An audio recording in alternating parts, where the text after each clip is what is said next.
Good evening. The regular scheduled board meeting for February 10th, 2026 has now come to order. It is 5 o'clock.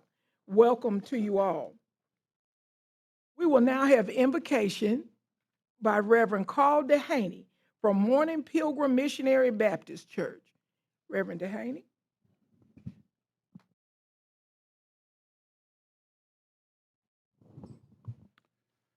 Let us pray. Eternal and everlasting and all-wise God, creator of all things visible and invisible, God, we thank you for your grace and we thank you for your mercy. But most of all, God, we thank you for the sacrifice of your Son, Jesus Christ.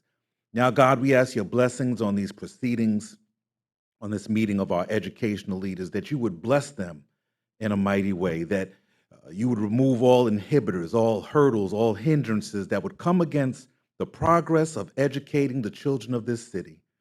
God, we ask your blessings upon every teacher, upon every educator, every administrator, every building leader, our superintendent, our school board officials. Bless each one of us in a mighty way. Continue to bless this city.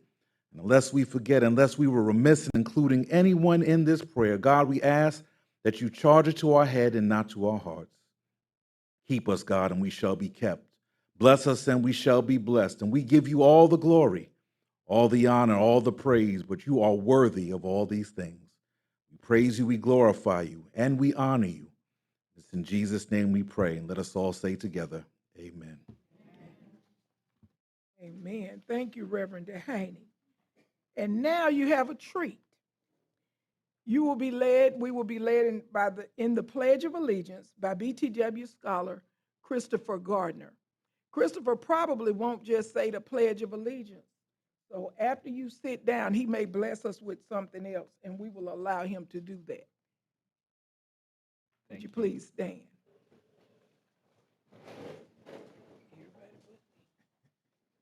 Please join me in the pledge. I pledge allegiance to the flag of the United States of America and to the republic for which it stands, one nation, under God, indivisible, with liberty and justice for all. I just want to say it is an honor and privilege to be before you all today, and I thank you, Dr. Bird, for inviting me to do the pledge, and that's all I have. Thank you.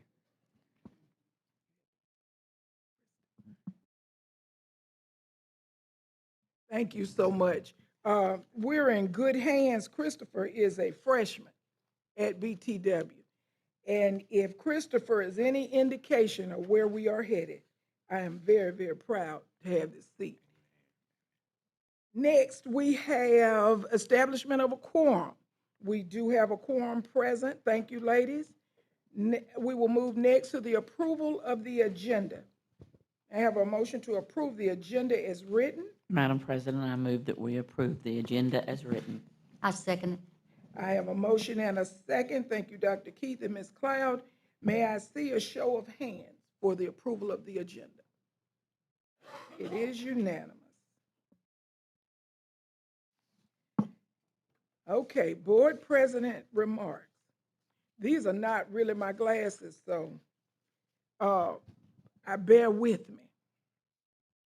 During February, the world celebrates Black History Month and continues to bring awareness to the struggles and triumphs of people who were faced with impossible odds. History proves that Black America did not do this alone. There were others that gave great sacrifice to do what was right and said something and did something because it was the right thing to do. One of the greatest powers of those times and the times we are in now is love. And as we celebrate Valentine's Day, I am reminded of the power of love and how it covered so many horrible scars in the past and paved the way for better understanding today. I ask you, who have you misunderstood lately? Who is looking for love in all the wrong places and you're just watching? Who in your life or circle is hard to love?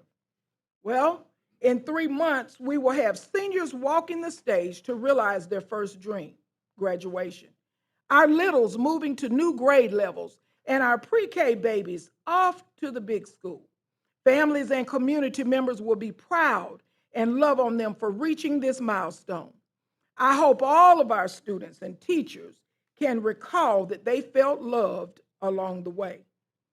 While we experience good times and bad in this district, the greatest respect we can give one another is love. No, we don't all have to agree, see eye to eye, or forget our character along the way. But the greatest of these is love. We can all agree that it feels good, and the only thing more powerful than hate is love. Homework assignment. I want you to do me a favor. I want you to write an old-fashioned letter to someone you love and then tell them why you love them and actually mail it. Doesn't have to be there by Valentine's Day. Just a sentiment to get a letter in the mail to know they're loved is powerful. And then I want you to write a second letter to someone that is hard to love. But don't tell them why they are hard to love. Tell them how the power of love has changed you. And if they need you to talk or share, that you are available, and actually mail it. The greatest of these is love.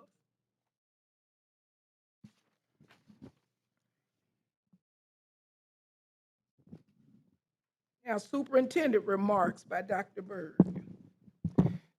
Good afternoon, Madam President, Vice President, members of the board, and our broader community. Before I begin, I want to say how proud I am to have representatives from the Superintendent Student Advisory Council here with us on tonight. I want to say how proud I am to have Christopher Gardner here on tonight, and all of our scholars who are here on tonight that continue to lead with their most powerful voices. Since we were last together, a great deal has taken place across Montgomery Public Schools, and it all points to the same thing. Students engaged, supported, and thriving. We've seen our students showcase innovation and teamwork through a district-wide robotics competition, and we celebrated excellence and sportsmanship through our middle school basketball championships. At Starbase Maxwell, we witnessed our students' creativity and curiosity on full display as they engaged in hands-on STEM learning. Our impact students represented MPS with excellence in the Congressional App Challenge, sponsored by Congressman Shamari Figures. We also celebrated student creativity through the Superintendent's Art Show and Booker T. Washington's 2026 Showcase Crescendo, reminding us that the arts are an essential part of a well-rounded education. One especially meaningful moment last month was welcoming our homegrown Academy Award-winning actress and proud MPS alumni, Octavia Spencer, who returned to Highland Avenue Elementary School to read her book, Detective Dale, to our kindergarten students, a powerful reminder that dreams can begin right here in Montgomery. Alongside these student experiences, we continue strengthening our system through outstanding professional development and alignment via our Coherence Institute, ensuring consistency and excellence across Montgomery Public Schools. At the same time, we are moving forward with our key initiatives, expanding academic pathways, strengthening workforce and post-secondary opportunities, and building systems designed for long-term success. The momentum is real. The work is happening. And with your continued support, Montgomery Public Schools is moving forward with purpose and vision. Thank you all. Thank you so much, Dr. Byrd. Now we will have board recognitions with Mrs. Rosanna Bruton.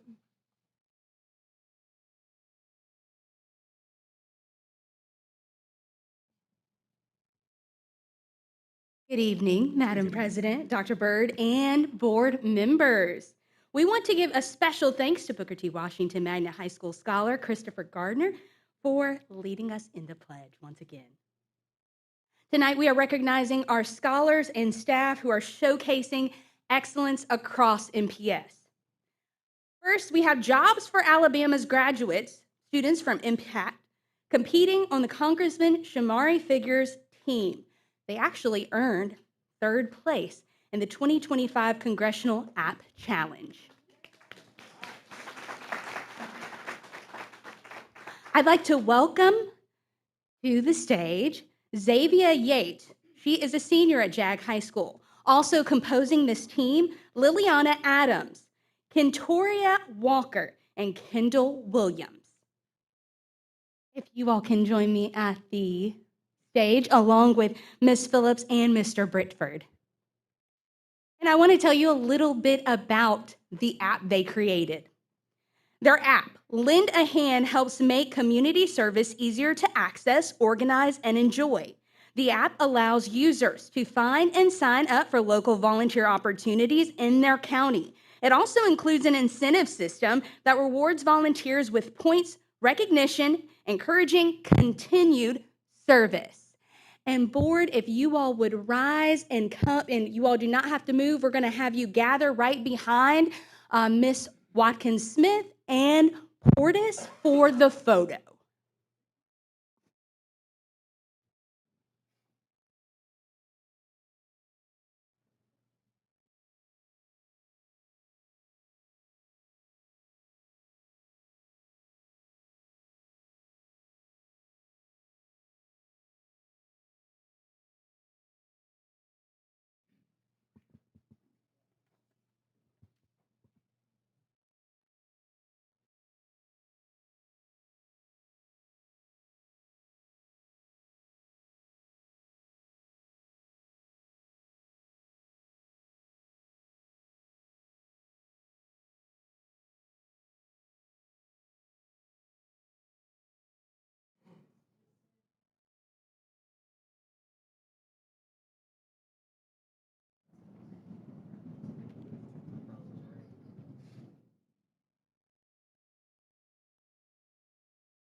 Again, Lend a Hand highlights student innovation, civic responsibility, and real-world impact.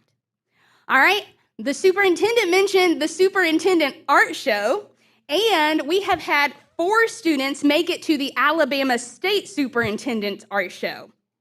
It is one of the oldest art shows in our state, and each district was granted 20 submissions. And a total of submissions across the state was over 1,500. And from those submissions, we did have 4 winners. At this time, I would like to welcome first place in 5th through 6th grade, Eldrin Jordan from Del Reyta Elementary.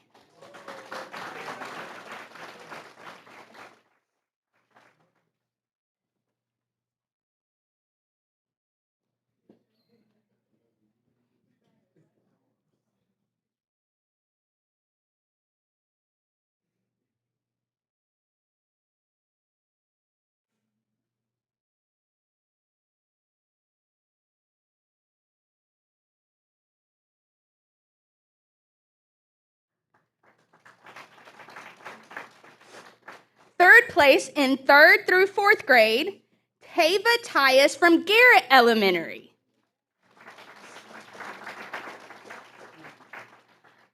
Second place in 11th through 12th grade, Stanley Chin from BTW. Honorable mention in 11th through 12th grade, Angelita Meja from Brew Tech. And I know some of those students were not able to make it. However, their principals are here. If I could please have BTW and Brew Tech and Garrett Elementary come for a photo. And you can actually take a look on your screen, on the screens of this beautiful artwork. We have some talented scholars.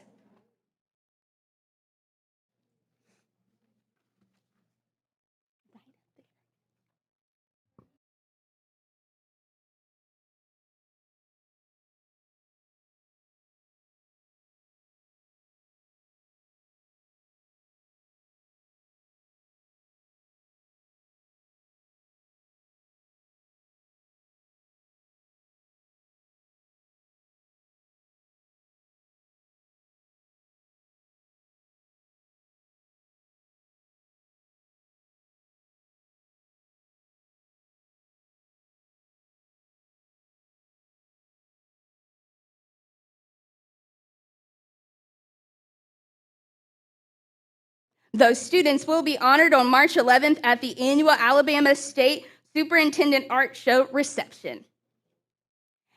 Now we have the following teachers who applied for the Alabama Art Education Initiative grant.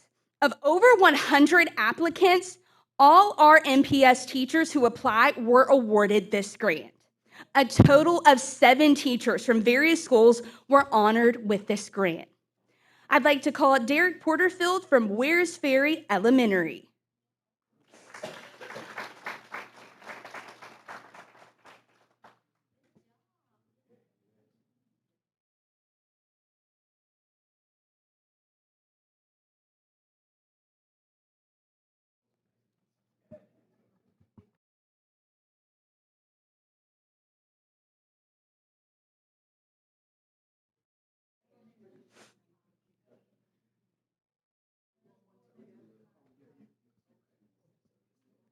Brandon Evans from Delreta Elementary.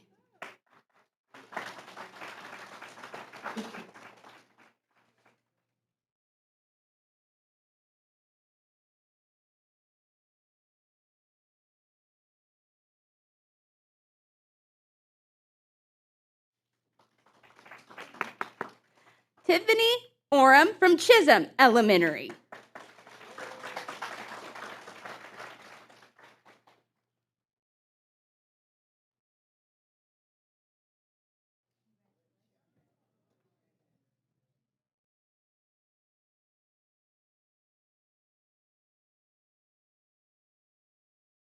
Jamelia Rayner from Capitol Heights Middle School.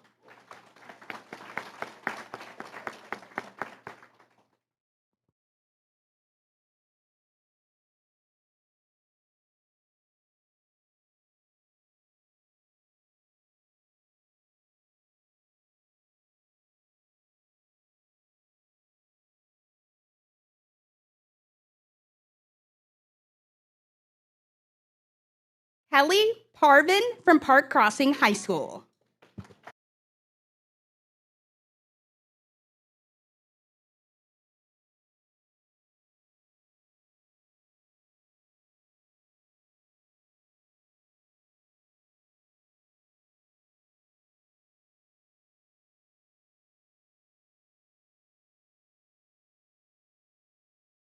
Milton Williams from Booker T. Washington High School.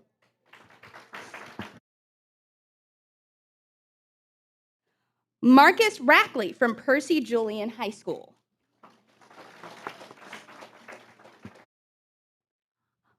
We will now take a group photo, and if there are principals present, we welcome you also for this photo.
Alexis Shackelford, a Garrett Elementary music teacher, has been accepted into the RISE Orchestra program, where she will gain experience performing music for films, games, and scoring projects.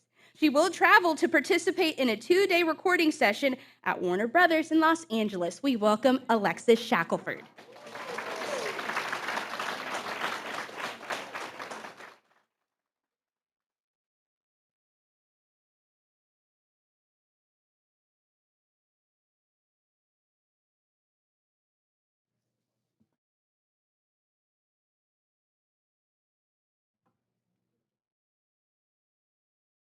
Dr. Bird also mentioned our middle school championship athletics, and we want to recognize the following middle school championship teams and school leaders. Floyd Middle School, 8th grade boys basketball champions.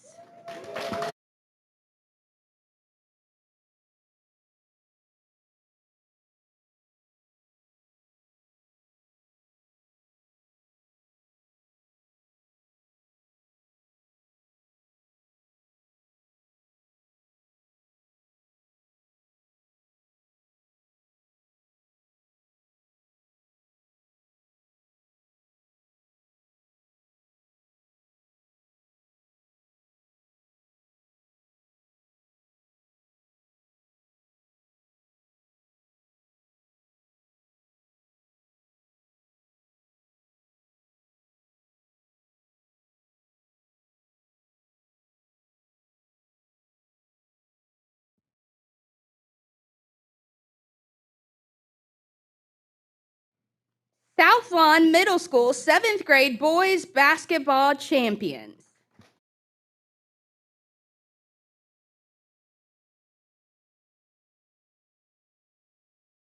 Carr Middle School, girls basketball champions.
Goodwin Middle School boys wrestling champions.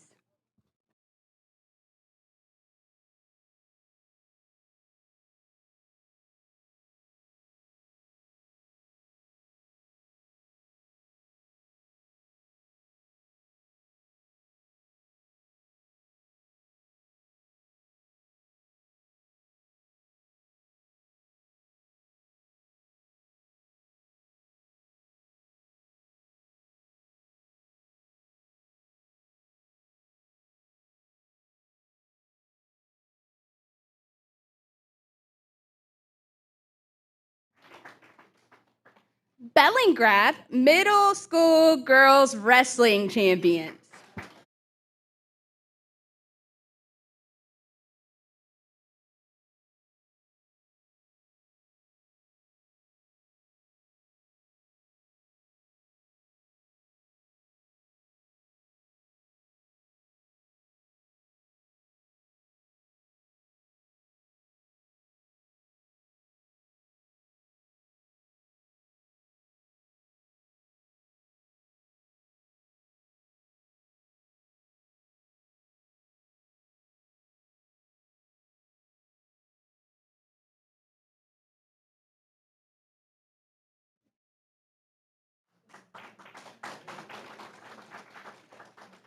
That wraps up our recognitions, but I do want to mention our third annual MPS Showcase of the Arts will be held at the Alabama Shakespeare Festival February 19th and 20th and will feature honor band, honor choirs, ensembles of strings and guitars, and performances from many of our scholars in theater. This is an event that has gotten very large, so we invite you to come and be a part. Thank you so much.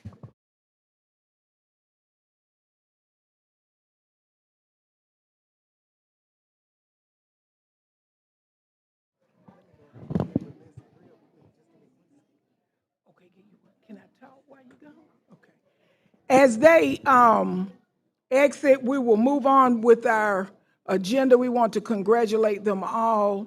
Also, during this month, if you'll look on the website for activities coming up, we have choirs in different locations around the city and many things going on. So make sure you look at the website to see what other goodies MPS has. It's a great day when we have to cut off our recognitions. When we have to limit them, we know that we are doing something right. All right, next on our agenda, we have our public scheduled comments. Where's the reading? All right, let me read you a few rules and procedures for public participation in board meetings. Requests must be made in advance in writing to the superintendent's office by 4:30 p.m. on the Tuesday preceding the meeting date. Requests must have specified the nature of the business to be taken up with the board and the name of the person who will address the board to be added to the agenda. Communications must be respectful. Discussing specific student or employee matters will not be allowed. Individuals who have concerns that are inappropriate to be solved in this venue are welcome to seek a problem-solving meeting with the superintendent. Immediate feedback by the board may not be provided. However, you may be contacted for follow-up by the superintendent or his designee.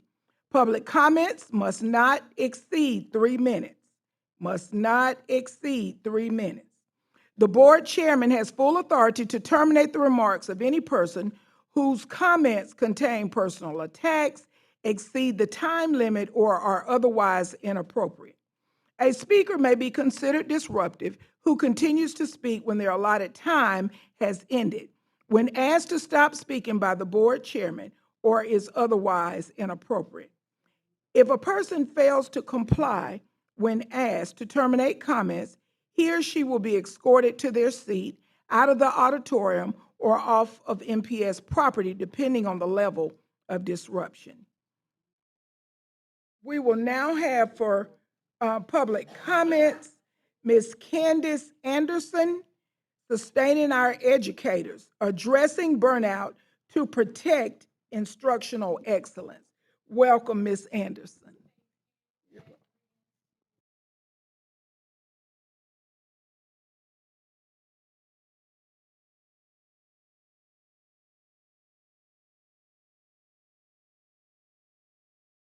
But thank you. Not allowed, but I want us to kind of think about the last time that Montgomery educators were asked, not about compliance, not about their lesson plans or test scores, but the last time that they were asked, how are you doing? Because what I know as a therapist is that teachers experience a rate of chronic burnout and exhaustion more than any other professionals. And so when they lose their capacity to teach and to give instruction, the system collapses. And when the system collapses, our communities and our students suffer. I work with high functioning professionals every day, and teachers are amongst the most emotionally exhausted. Burnout is reported by over half of educators who were surveyed nationally. But the part that doesn't make the headlines or make the surveys often has to do with how they don't burn out because they don't love education. They burn out because they are constantly pouring from a cup that is not often refilled. And as you mentioned, I'm C. Anderson. I'm a licensed therapist Here in Montgomery, I'm also a wellness consultant, and I specialize in supporting high responsibility professionals, such as educators, helping them regulate stress, prevent burnout, and reconnect to their purpose, reconnect to their conviction, reconnect to their why they accepted the offer from their state education board. Most recently, I have collaborated with Macon County Schools and also Birmingham City Schools. And some of you may have seen the video. It has over 1 million views, but I was doing a workshop and a training with a group of about 40 educators and asking them to reconnect with who they were in school and who they decided to be when they became a teacher has been such a beautiful process to watch unfold. And so I would like the opportunity, just as I do with surrounding counties, to support and to serve the educators of Montgomery Public Schools. Thank you. Thank you so much. And we will be in contact if someone from the superintendent's office, if they uh, need support, they certainly will reach out to you. Thank you so Thank much. you. Next, we will have Mr. Alan Bryant Jr., Morale and Organizational Dilemma, Personal Egos versus Public Good. Welcome again, Mr. Bryant Jr. Thank you. And good evening, everyone. The last time I kind of slowed up when I began to speak because I didn't want to go too far and to be disrespectful by no means. But organizational morale, personal ego versus public good. Organizational morale is directly related to employee satisfaction. The educational profession, teachers are the main stakeholders that determine and instruct which state academic standards will be achieved based on design, state, and national curriculum. Therefore, it is essential to understand how and why it is important to truly understand what teacher appreciation address. And by no means that I don't know Ms. Anderson, but I really like what she was saying. It's something that I've been dealing with quite some time.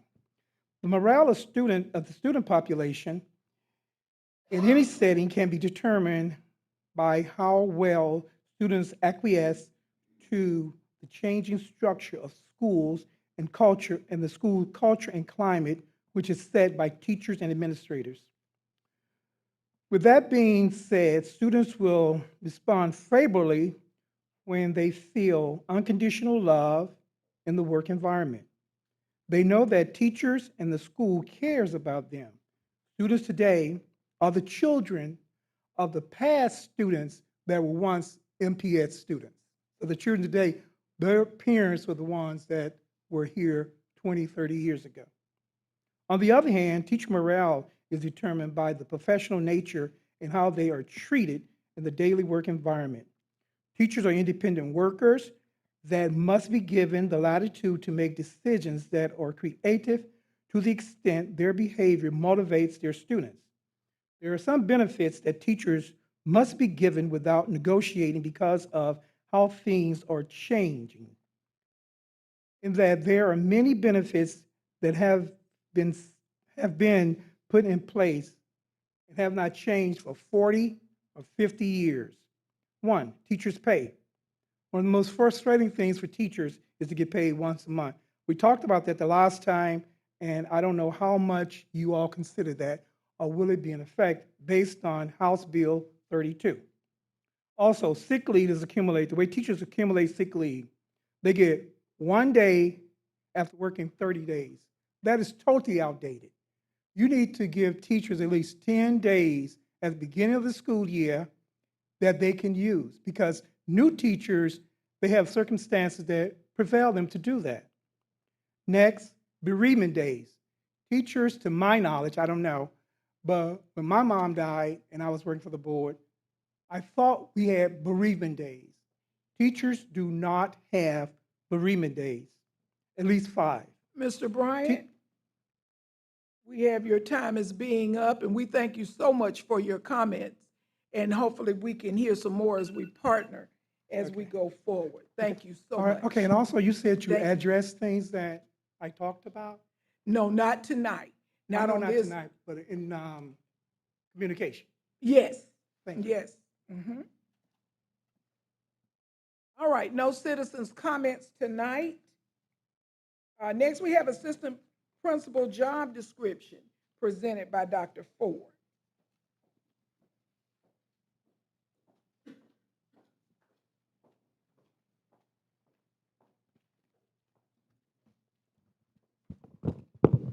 Good evening, Madam President, Vice President, to our esteemed board, and Dr. Byrd.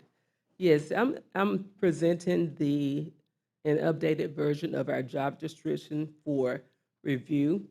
And the reason being for the updated job description in 2024 Act 296 was passed by the legislation requiring that we update the job description for assistant principals because of the the demands on school leadership and the demanding roles that our assistant principals play in our schools each day. The updated job description, if passed, will allow for an opportunity to have coherent leadership in all of our schools to ensure that we have effectiveness being provided by all of our school leaders, and it would clearly define the role and structure of the assistant principals in our schools. The new job description spells out the role of assistant principals when you look at instructional leadership, school safety, student discipline, school management and evaluation, family and community engagement.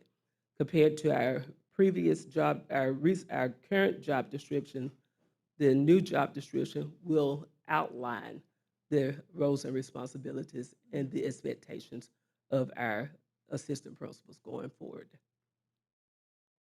Okay, thank you. Any comments for Dr. Ford? And Dr. Ford, I just want to add, now this is just to clarify Yes, the assignment and the expectation. Is that correct? it's to clarify and to make certain that we are in compliance with the legislation passed, that 296 legislation passed in 2024. Okay, thank you. I knew you knew the numbers. Thank you so much. Next, we will have JAG High School Site Improvement Sports Fields Project by Mr. Anderson. Good evening, Dr. Byrd, Ms. Portis, Ms. Watkins-Smith, and members of the board. The JAG High School Site Improvement and Field Project, we brought that to you last month for approval with the low bidder. The low bidder made an error in calculation on their bid and asked to be respectfully be removed from that. We felt like, the architects and I felt like at the time, we had not expended any kind of funds towards the project, towards this contractor, and felt that it would be good to part amicably in that situation and move on to the second lowest bidder. And that's what we're doing here tonight. It still falls within the budget that we allotted for the project in our current budgeting with ATF funds, and I ask you to respectfully consider that. Okay, very well. Any questions or comments for Mr. Anderson on JAG bids? Hearing none, we'll move on, Mr. Anderson, to Forest Avenue roof replacement. The Forest Avenue Elementary roof replacement is provided was a certified bid tabulation, and we asked to accept the low bidder for the roof replacement for Forest Avenue. Okay, thank you, Mr. Anderson. Any questions or comments on that? Hearing none, thank you. Now we will have our December 2025 financial statement. Ms. Watkins?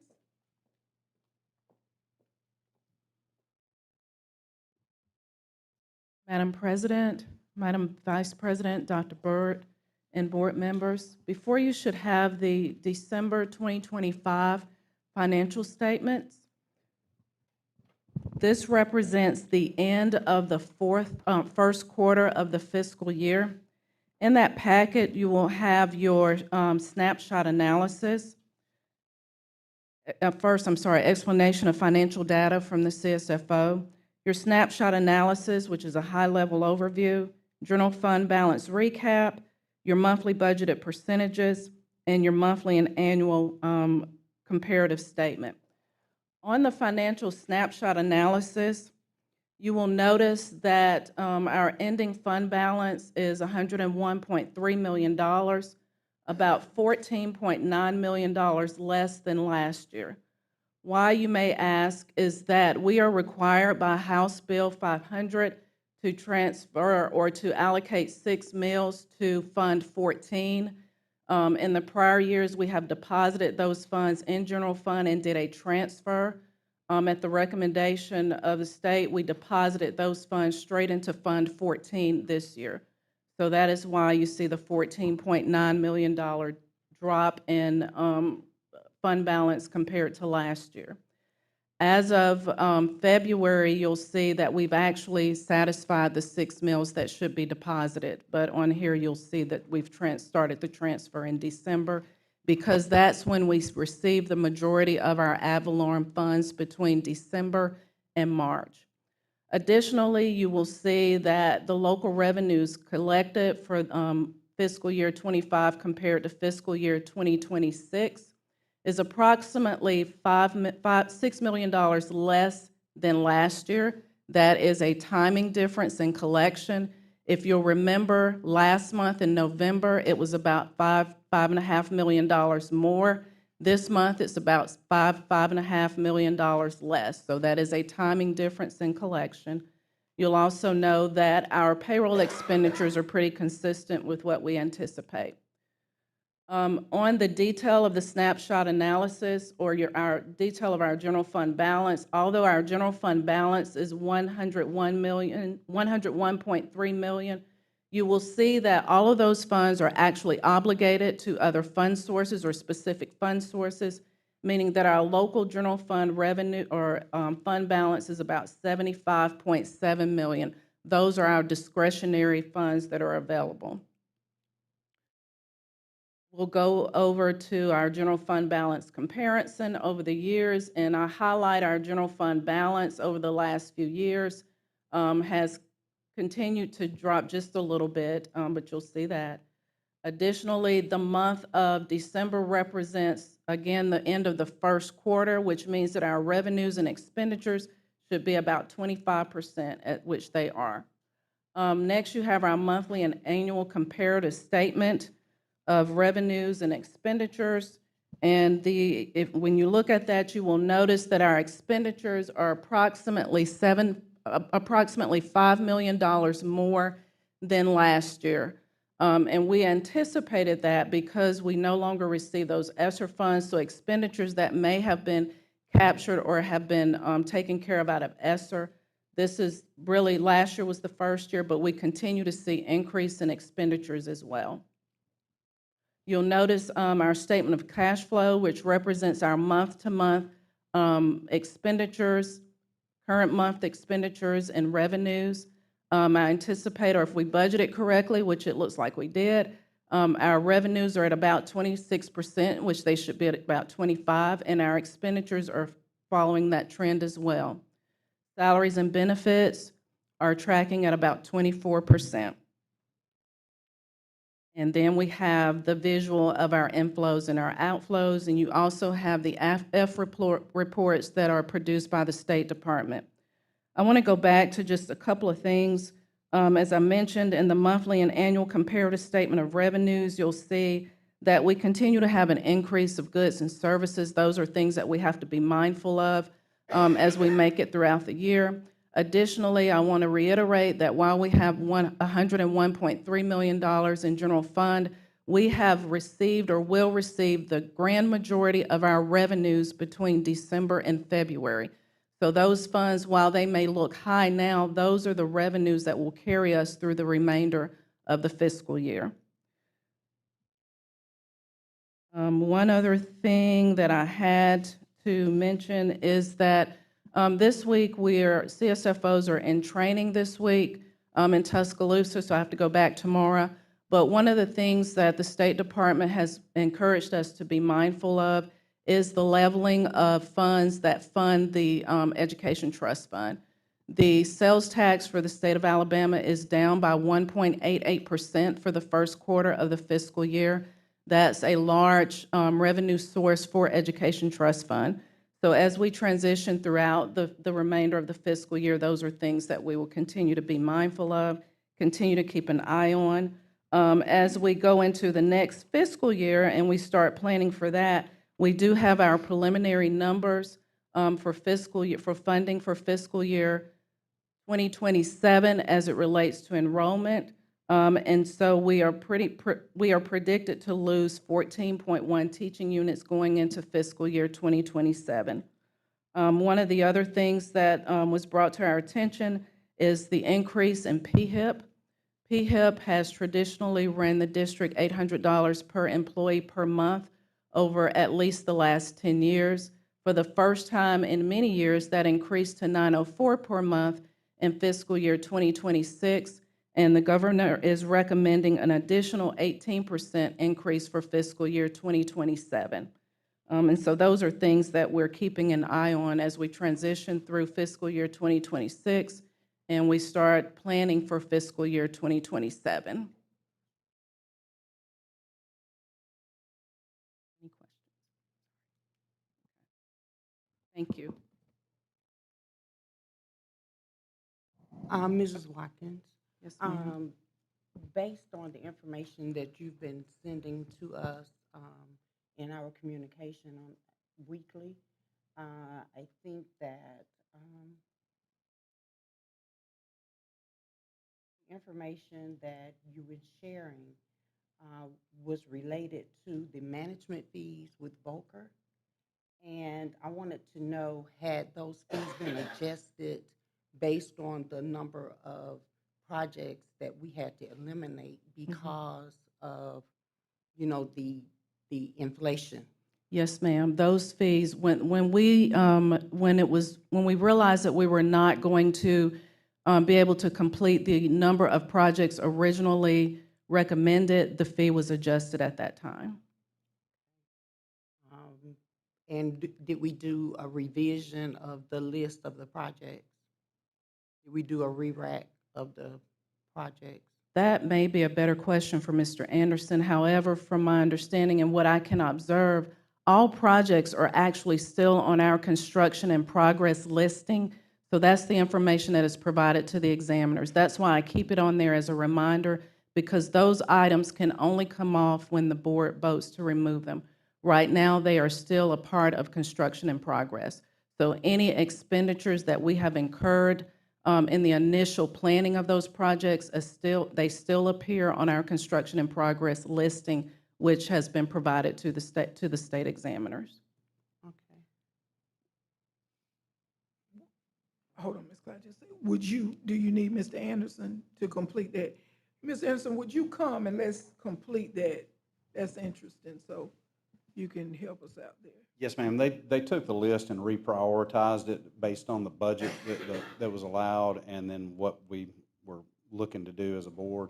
That was presented a while back when we started, when the inflation numbers started showing and projects were bidding over. It was brought back to you guys to So it was review. nothing else has changed? No, ma'am. No, ma'am. Very good, Ms. Clapp. So basically, those projects, we're not taking them off, they're just in a holding pattern right now. Yes, ma'am. In case we can eventually pick Yes. them back up, it would move forward a little bit quicker. Yes, ma'am. Thank you. Yes. Any other questions or comments? Very good. Thank you, Ms. Watkins. Dr. Byrd, consent agenda. Thank you, Madam President and board members. Superintendent requests your approval of consent items A through E. Madam President, I move that we approve consent agenda items A through E. I second it. Okay, it has been moved and second for consent agenda items A through E. Any discussion on either of those items? Seeing no discussion, may I see a show of hands for all of those in favor? Okay, it is unanimous. Dr. Byrd? Thank you so much. Superintendent consider for approval. Superintendent requests your approval of action item 14A, personnel report, certified personnel. Madam President, Yes, ma'am. I move approval of the personnel report, item A, personnel report, certified personnel. I second it. Thank you. It has been moved in second to approve personnel report, certified personnel. Any questions or comments on that item? Seeing none, may I see a show of hands for all of those in favor? Unanimous. Thank you, Dr. Byrd. Thank you. Superintendent requests your approval of action item 14B, personnel report, classified personnel. Madam President, I move that we accept the superintendent's recommendation for item 14B, personnel report, classified personnel. Very I good. second it. Very good. It has been moved in second to accept the superintendent's recommendation for personnel report, classified personnel. Any questions or comments on this item? Seeing none, I would like to see a show of hands for all of those in favor. That item is unanimous. Dr. Byrd? Thank you. Superintendent requests your approval of action item 14C, part-time supplemental personnel minutes. The superintendent has made a recommendation for part-time supplemental personnel minutes. May I see a motion, hear a motion? I motion that we accept the superintendent's recommendation for part-time supplemental personnel minutes. Thank you, Ms. Cloud. May I hear a second? Second. Thank you, Ms. Smith, for seconding that. Any questions or comments on this item? Hearing none, may I see a show of hands of all of those in favor?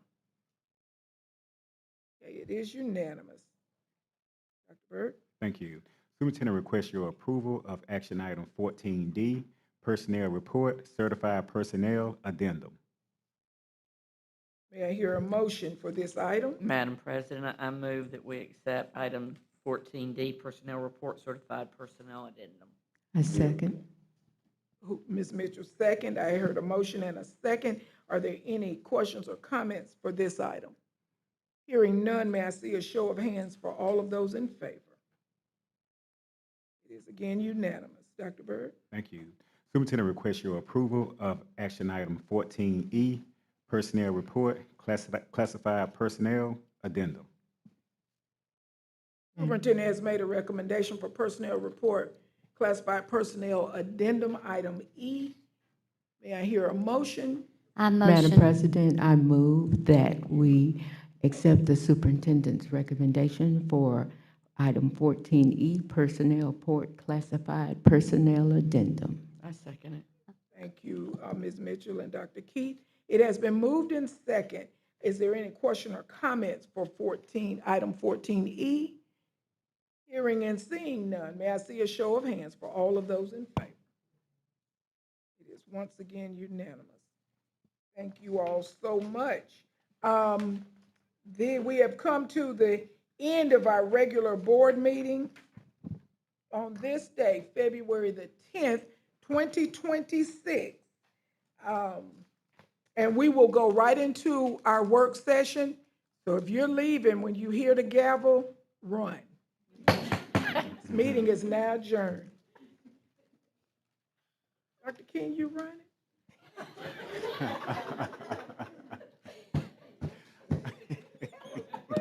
Call them out. Call them out. Call them out. Yes, ma'am. All right. Our work session for February 10th, 2026 is now called to order. A quorum remains established. May I see approval of this agenda? Madam President, I move that we approve the agenda as is. Thank you, Dr. Keith. It has been moved in second to approve the agenda as written. May I see a show of hands for all of those in favor? It is unanimous. Thank you so much. Now to receive his information, we have Volker, my guy, Mr. Pat Czar. Is it Pat or Pate? Pate, I'm sorry. Good evening, Madam President, Dr. Byrd, members of the board. It's my honor and privilege to give you the Volker Capital Improvement Program monthly update. Jumping right into Percy Julian.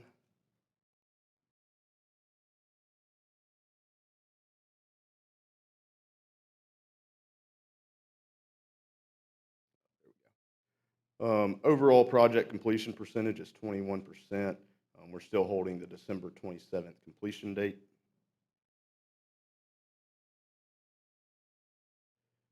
Some of the project progress we've had in the past month. Last week we had our pre-roofing conference with the state inspector. Kind of gets us one step closer to getting the roof on the building, getting everything dried in. Our slab on grade is coming down through section D and E. A lot of the foundations are progressing down on the south end of the site in the auditorium and gymnasium area. The football fields and parking lots are coming along on grade. We have started the interior CMU block and have begun setting door frames and window frames inside. And then the second floor metal decking has been installed, and we had our first slab on grade pour for the elevated section of the building last week.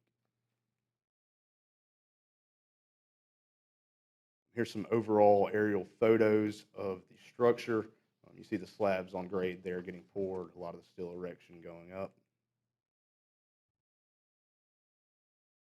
Another aerial photo there showing sections E, F, and G, the foundations and footings continuing.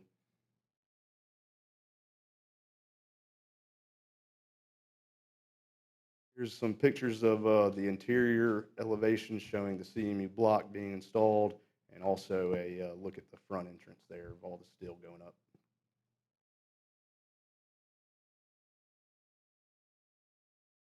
Some more photos of the interior. You see the underground plumbing and electrical coming through the slabs.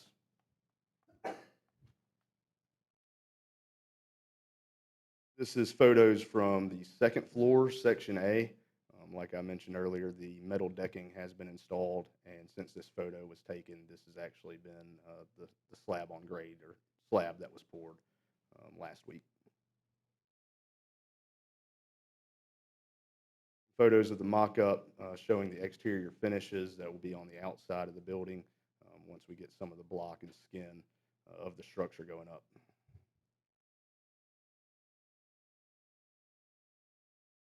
Overall site photo from the north side of the site.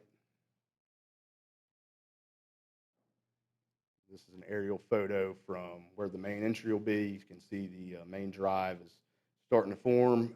Your big retention pond that'll have a few fountain features as you come into the main entry of the building.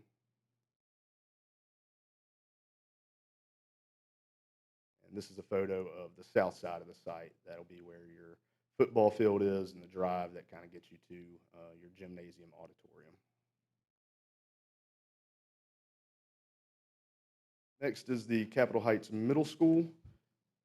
We are still holding next Thursday our bid opening for the project. So that's one milestone that we've all been looking forward to for quite some time now. And here's just a preliminary schedule that kind of shows you where we're forecasting things if bid is favorable and you guys approve.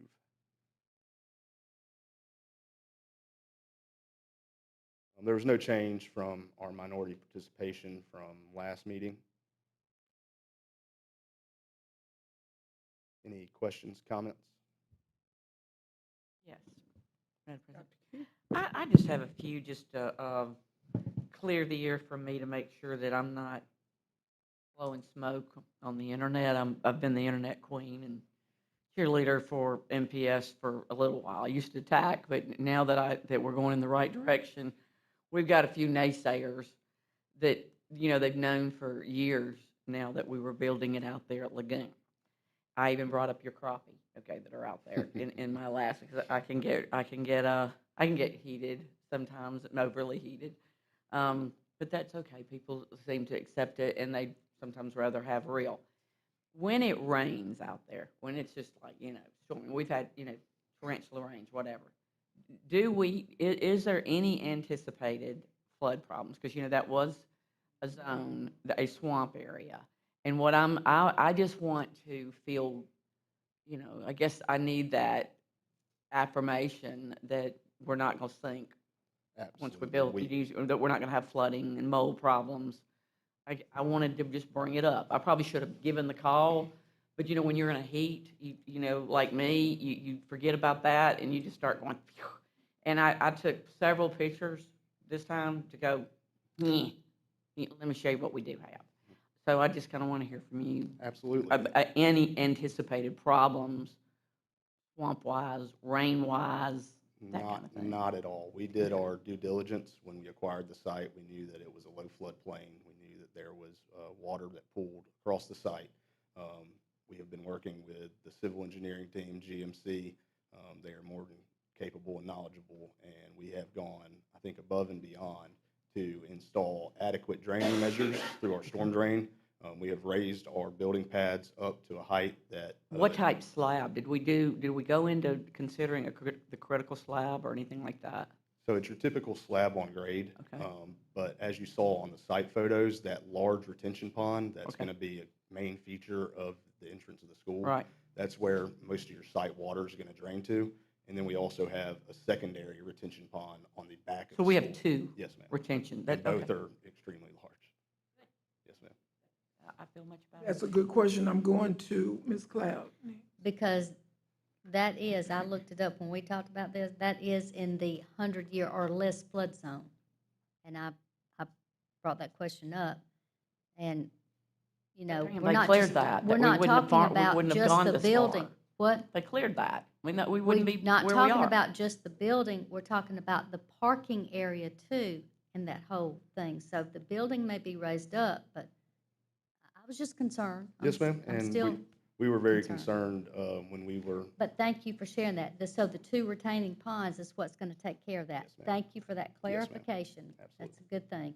I'm happy now. So to be clear, the school or the parking lot won't flood, and the pond won't run over. Is that correct? That is correct. Okay. Yes, ma'am. That's an excellent point, because how do we know how much rain we get? So, but I would think with the amount of money we're spending, that has been looked at. Yes, that was taken account for and addressed throughout the design. Good, Pete, I won't have to stop you. All right, any other questions or you. concerns? Yes, ma'am. Because I've got questions about that too. So everybody heard it. Okay, ma'am. thank you. All right, very good. All Thank you. right. Oh, one more question for Volker and Dr. Bird. As this goes up, I know we've talked about our CTE children, our construction workers, our HVAC, can we figure out a way to get those children out there to see this in real time? Oh, absolutely. Okay. Yes, ma'am, absolutely. Okay, I want them not just to go into that new building, but to see what planning does. I was so impressed that you all do an actual wall. They do that on HGTV, by the way, but you do an actual wall to see what it looks like. And I think those children need to think about that. So, yeah, we'll be excited. That's an excellent idea. That would be a great spring field trip, Absolutely. That would be wonderful. We would love that. And Good. if we can coordinate that, absolutely. Good. Thank you so much. Yes, ma'am. Thank y'all. All right. Superintendent Student Advisory Council presentation.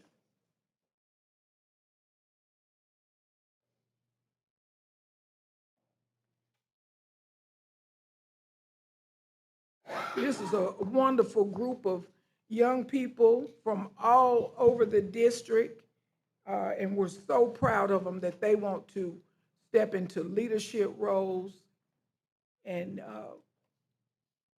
we can hear their voice. Please introduce yourself. Good evening. My name is Xavier Yates, and I attend Jack High School. We are here representing the Superintendent Student Advisory Council.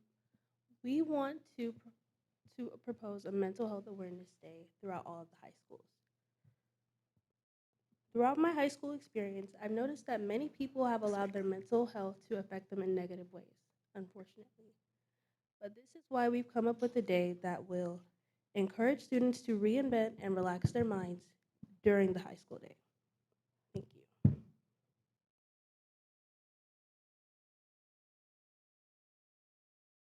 We will begin with our agenda. This includes our purpose, scope and structure, instructional integrity, core student experience, classroom integration, student safety and risk management, equity, consistency, and oversight, and continual impact and summary.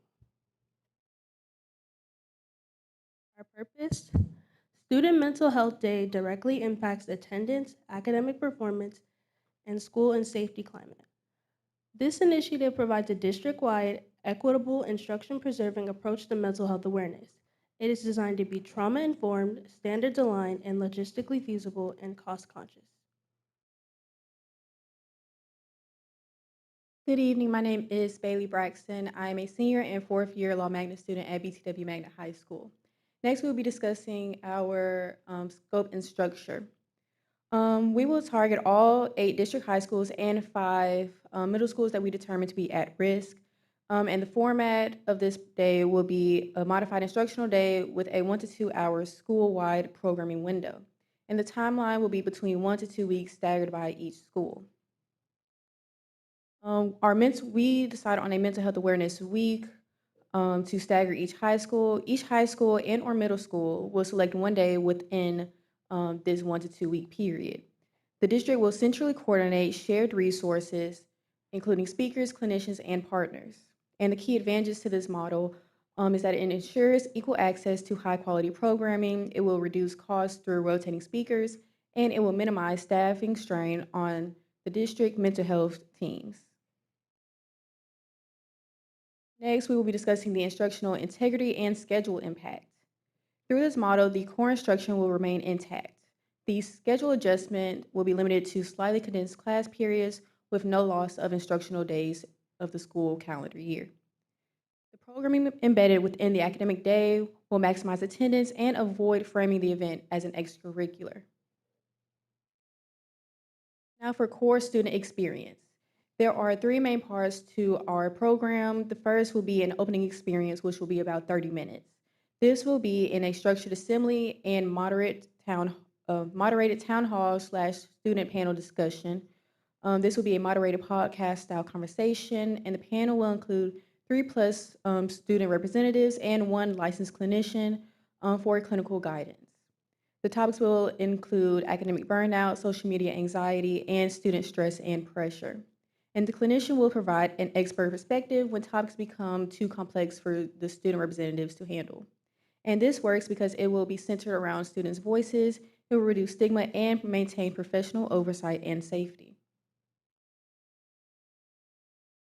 And the second part of this day will include small group workshops, which will take up about 45 to 60 minutes. Students will select 2 sessions to attend. The curriculum will be district approved and consistent across all high schools and middle schools. It will be facilitated by school counselors, district clinicians, approved community partners, and trained teachers using provided materials. And the focus areas are as follows: stress management, peer support, social media and mental health, identity and wellness, athletic and performance pressure, creative coping strategies, and lastly, self-care strategies.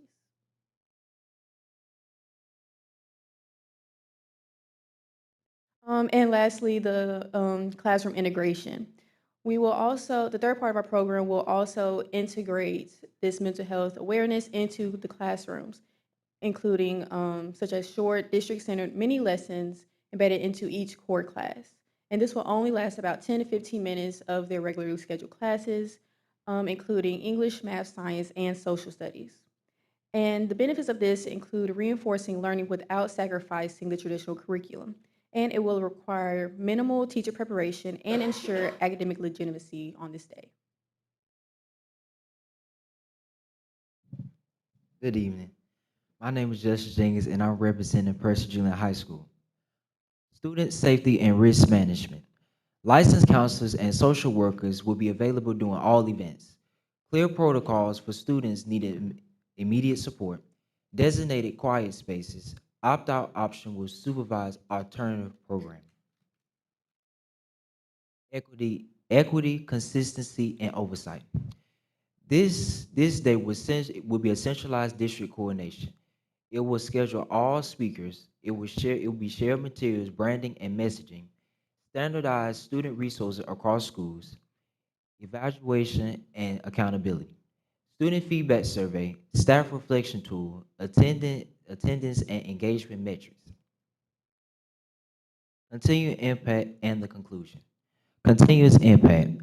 Followed up classroom discussion prompts, promotion of counseling services and office hours, highlighting peer support and student organizations, optional parent resource communication.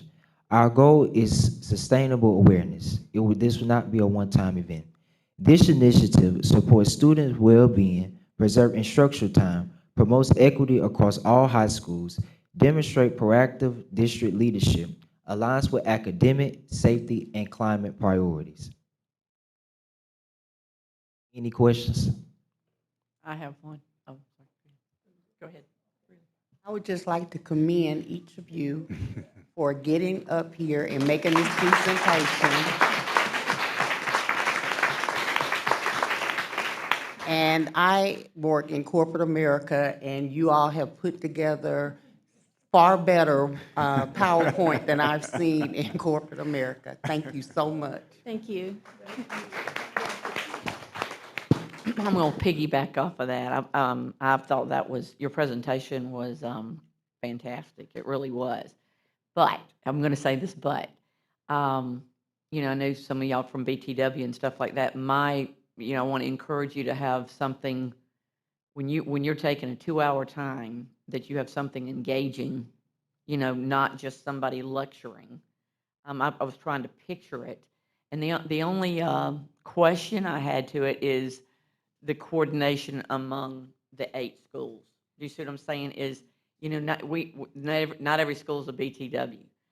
Who is going to be at school B, C, and D to make sure that we know when we come to BTW that it's going to be run well. We know that, okay? But when you throw it to people that aren't on your committee and say, hey, we're going to have a mental illness day, the rollout on that,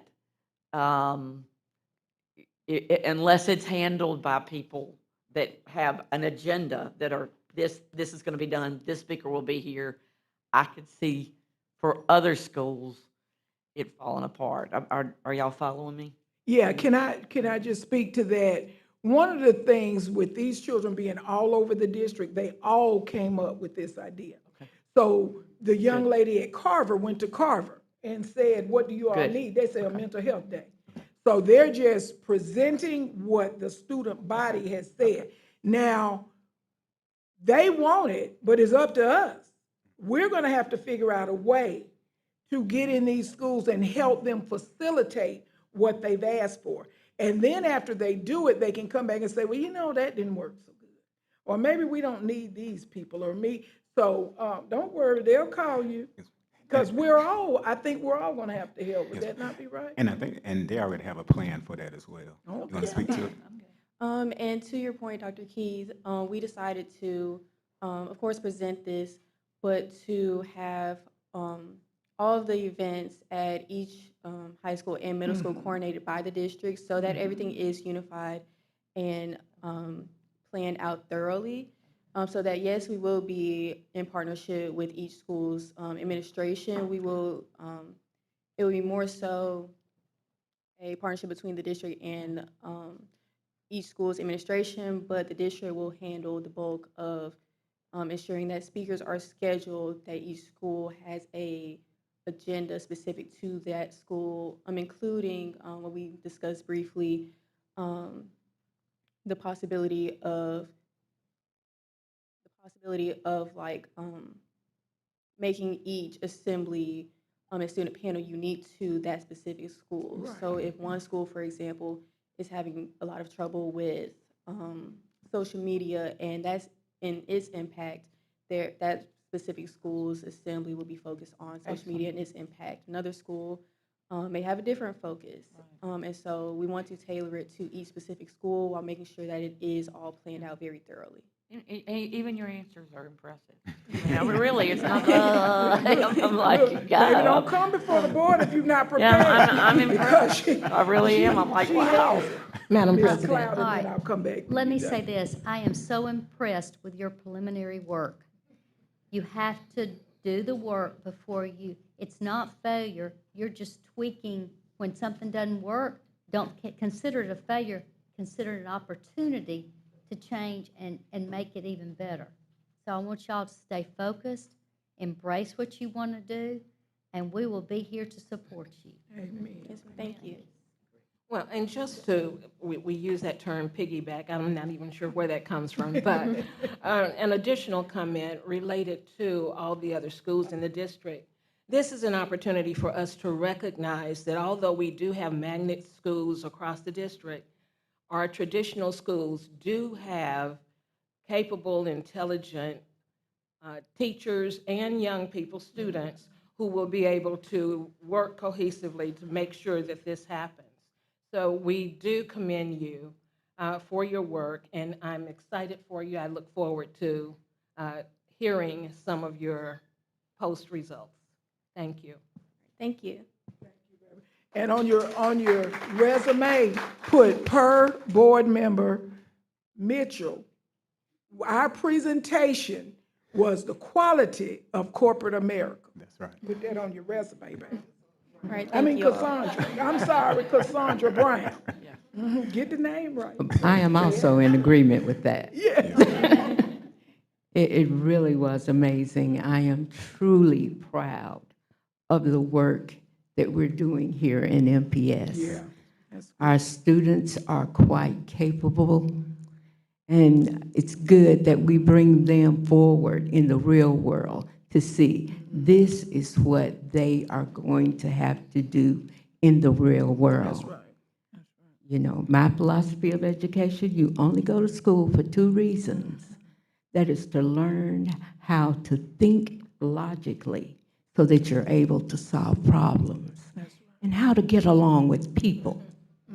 And this is the perfect task for them to use to get those 2 things done. You're going to have to be thinking on a level, because AI is here. That's right. So you're going to have to be the programmers of that, and it takes high-level thinking and working with others. This is an excellent, excellent project. Thank you, young people. Let's give them another hand. I'm so excited. Also, too, I want to say, I just want to say how proud I am of each of you all for the work that you all presented here on tonight. You all spoke with thoughtfulness, with respect, with courage, and you use your voices to advocate for something that really truly matters. And I want to say again, by lending your voices to advocate for a topic that is so important, such as mental health, you actually showed all of us why student voice matters and the reason why that we're actually here on tonight. So I want you all to know that we heard you, we value you, and we're going to act on what you all shared on tonight. And I just want to thank you all for leading in such a powerful way. Thank you all so much. Thank you, thank you. Ms. And you can sit down while I talk because I'm going to be brief. I sat on a mental health board and actually sat on one where we addressed a lot of adolescent issues.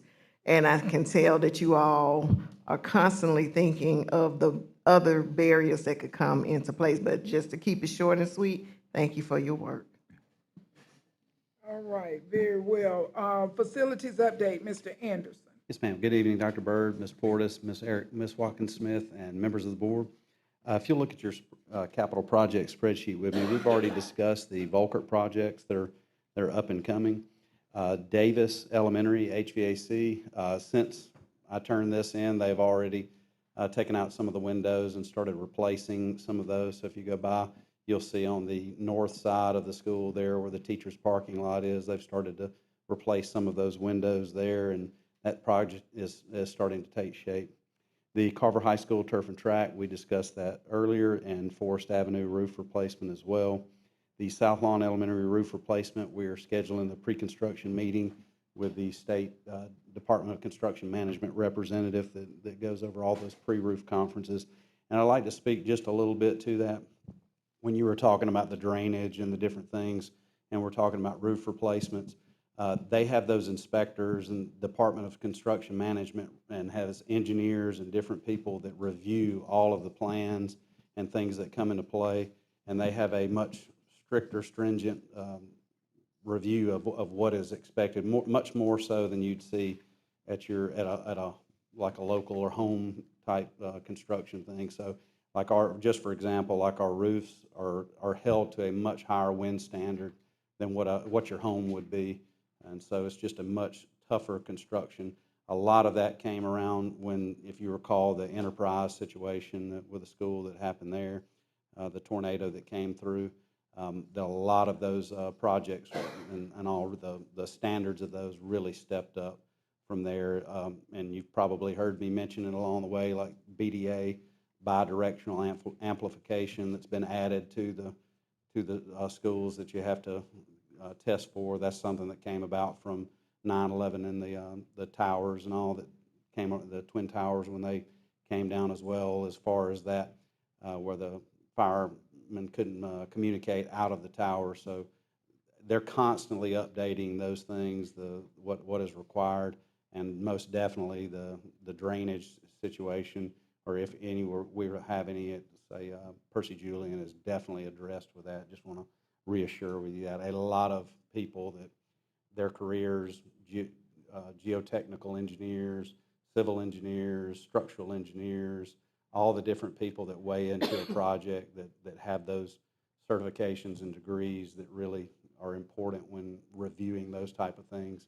It's looking at it from all different angles. And like the DCM inspector, one of his things is he's got our best intention at hand when he's reviewing those. It's about the kids, the schools, and making sure that we're protected and we're in the best situation, best environment as possible. The Danley Elementary HVAC renovations, those we've started selecting colors for those with the metals that go on the outside. We have the exterior colors selected for that. We're still working on some of the interior colors. As we've kind of morphed along with the HVAC projects, we've added some things in that we've had to go back and address internally as we've moved along these projects. It started back with Goodwin, where we wanted to upgrade the restrooms and those. So we've taken on some of those things along the way with replacing fixtures, worn out fixtures, and that sort of thing. We wanted to add those into the contracts as we move forward. So Danley that's what we're looking at on the internal side of things, the restroom upgrades that go with that. So it'll be like a flooring and partition. So we still have to select those internal colors, but we do have the exterior colors. We released that to the contractor to begin that work as well. The JAG painting and floor project and Goodwin painting and floor projects, we'll lump those two together. Reviewed actually the second iteration from the architects on the bid that we'll be putting out for that. We're trying to make sure we get the budget numbers correct. Going in the path that we're going now with some of these projects, it has definitely increased the budget through the bidding process, something that the state examiners moved us towards last year, and we're working on that part of it, so we've had to adjust our budgets a little bit with that, but we'll definitely continue to progress on for that and get those projects underway for this summer. And then the JAG elevator renovation, that's something we wanted to bring back. We had bid that a couple of years ago, and the budget, that was when all of the budget inflationary numbers were really coming up, and we did not have the budget for that at that time. So we're bringing that back forward and dusting it off. We've kept that project, the design of it on the shelf, dusting that off, making sure we make the upgrades to make that improvement this summer and move forward with the JAG elevator renovation. That will also include an upgrade of the fire alarm system with that. Because you have to tie the elevators into the fire alarm system, it's a good time to be doing that. It'll be a cost saving, not having to go back in and trying to upgrade beyond that. So doing it all at once will help us save a little bit of cost towards upgrading that entire system.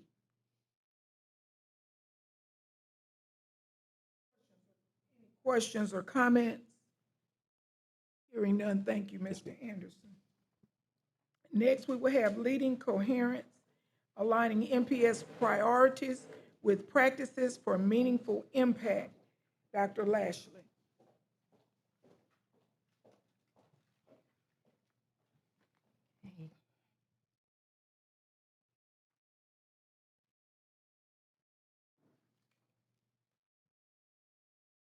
Good evening, Madam President, Madam Vice President, esteemed board, Superintendent Dr. Byrd. Thank you so much for allowing me to give just a brief update of the work that's been going on here in Montgomery Public Schools. Dr. Byrd has mentioned earlier on in his remarks, as well as in his weekly connections, that we have been looking very closely at coherence in terms of our structures and our systems, because the research shows that when those things are aligned, then we are headed toward sustainability and improved student outcome. So we just want to share what we've been doing and working around the last few weeks. As I stated earlier, Dr. Byrd has really set forth this bold initiative, this charge, by giving us this voice forward to look at our initiatives. We have our key initiatives, as well as our priorities that have been clearly outlined, so that we are headed. The idea is that every student has an opportunity to meet with success. So we already have that bold initiative there, and we are on the move with it. These key initiatives are bolstered by MPS's transition team report, of which you all have been apprised of very earlier on in the year. So we just picked right up with that and made sure that we looked into those recommendations that had been outlined in that transition report. Now, in order to move this transition report, it actually, and these key initiatives, it calls for the district to move toward coherent leadership. And with that being said, we had to look at ourselves under, let me go to these things in that transition report. It really pointed out 4 pillars within that report: instructional excellence, empowered people, transparent communication, and student belonging.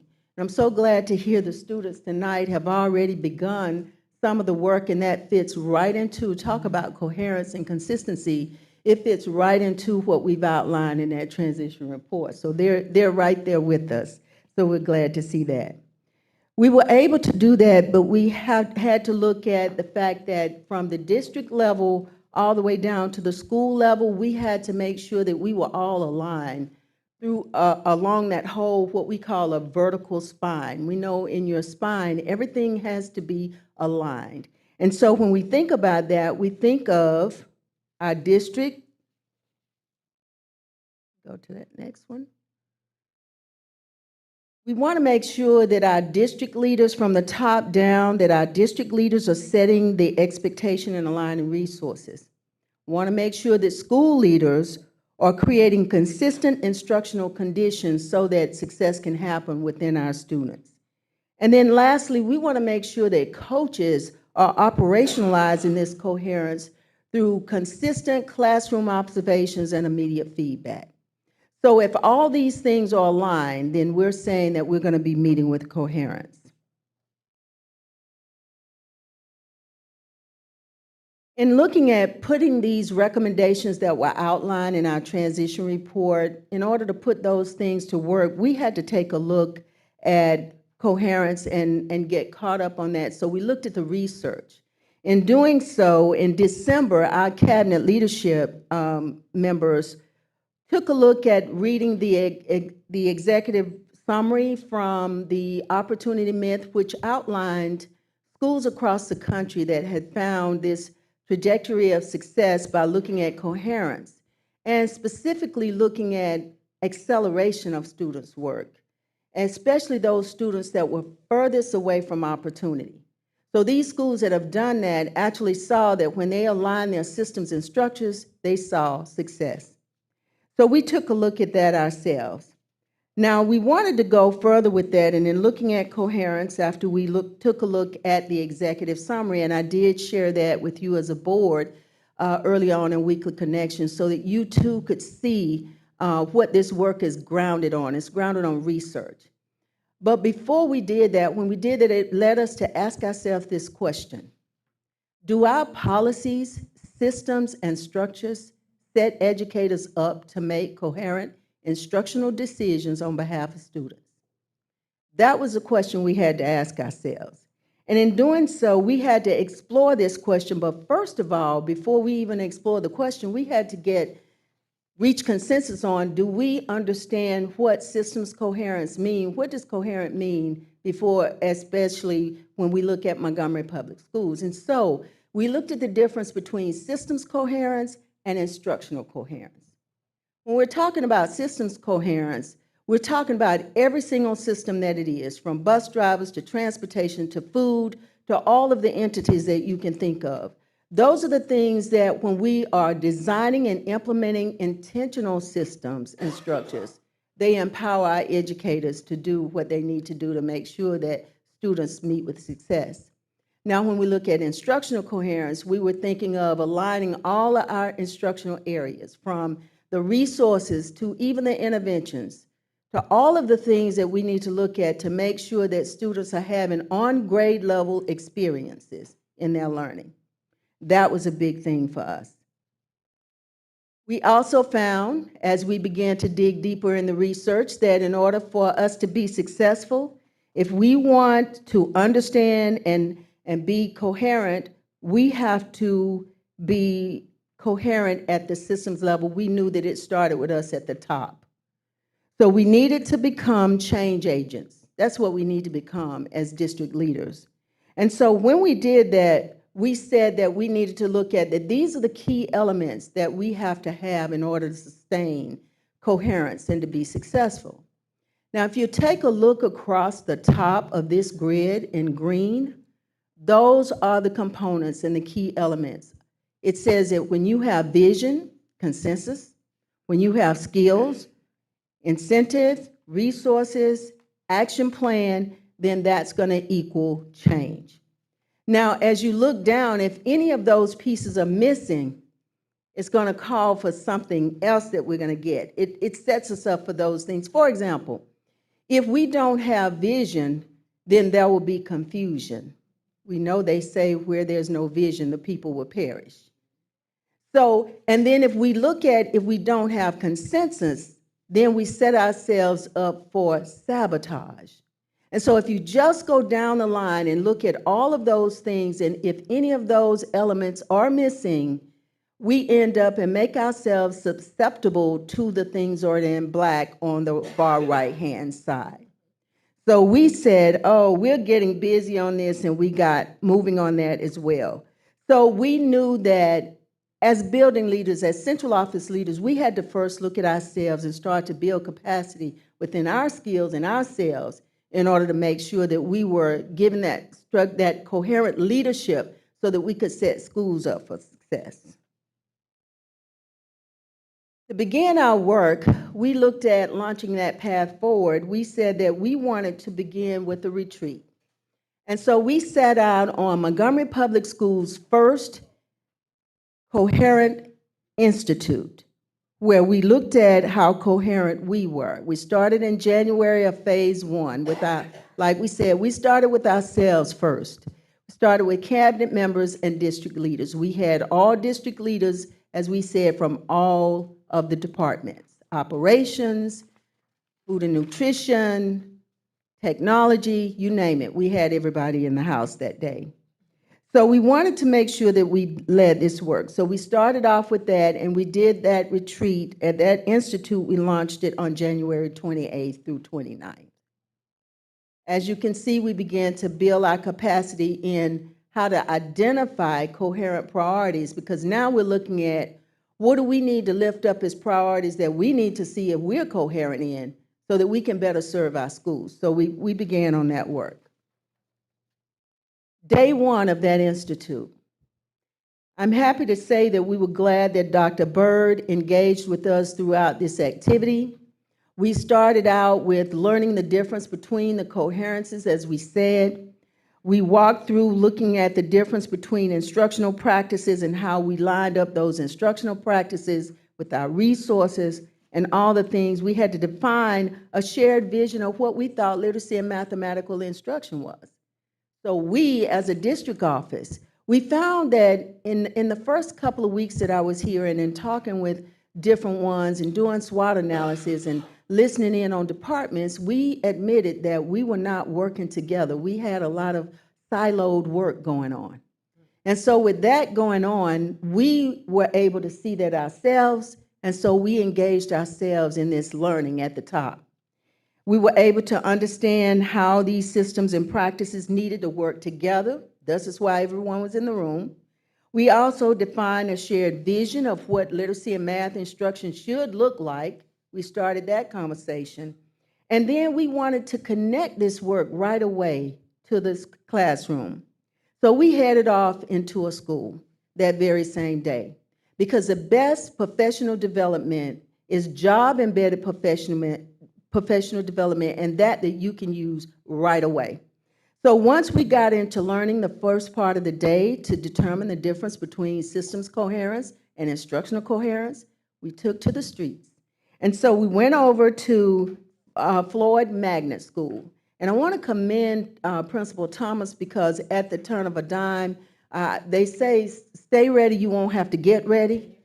And so he was able to let us come into his doors. They welcomed us in with that. And I wanted, before I leave this slide though, what was most important is that we did take feedback from every one of our sessions. And if you'll take a look at just what was said here by one of the participants, one of our district people, the walkthrough at the school shifted my thinking by showing me that strong intentions alone don't lead to improved outcomes.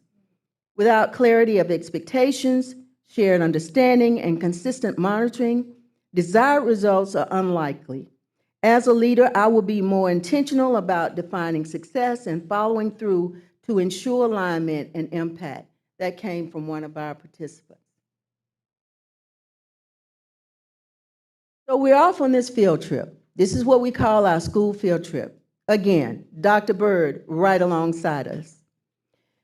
First, we get there, and we could immediately see the culture of Floyd Middle, because we were met by student ambassadors. We also were made to feel very welcome by Principal Thomas, as he made us feel welcome, refreshments, everything was lined up. We were able to take a walk there and see what we needed to see. So setting up for coherence in each classroom, someone said, helped me participate more from, it helped us to take it more from abstract learning to actual seeing how it played across those classrooms.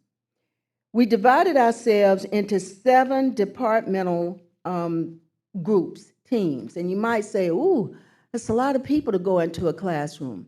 But we were organized, we were non-threatening and non-intrusive. There were 7 groups.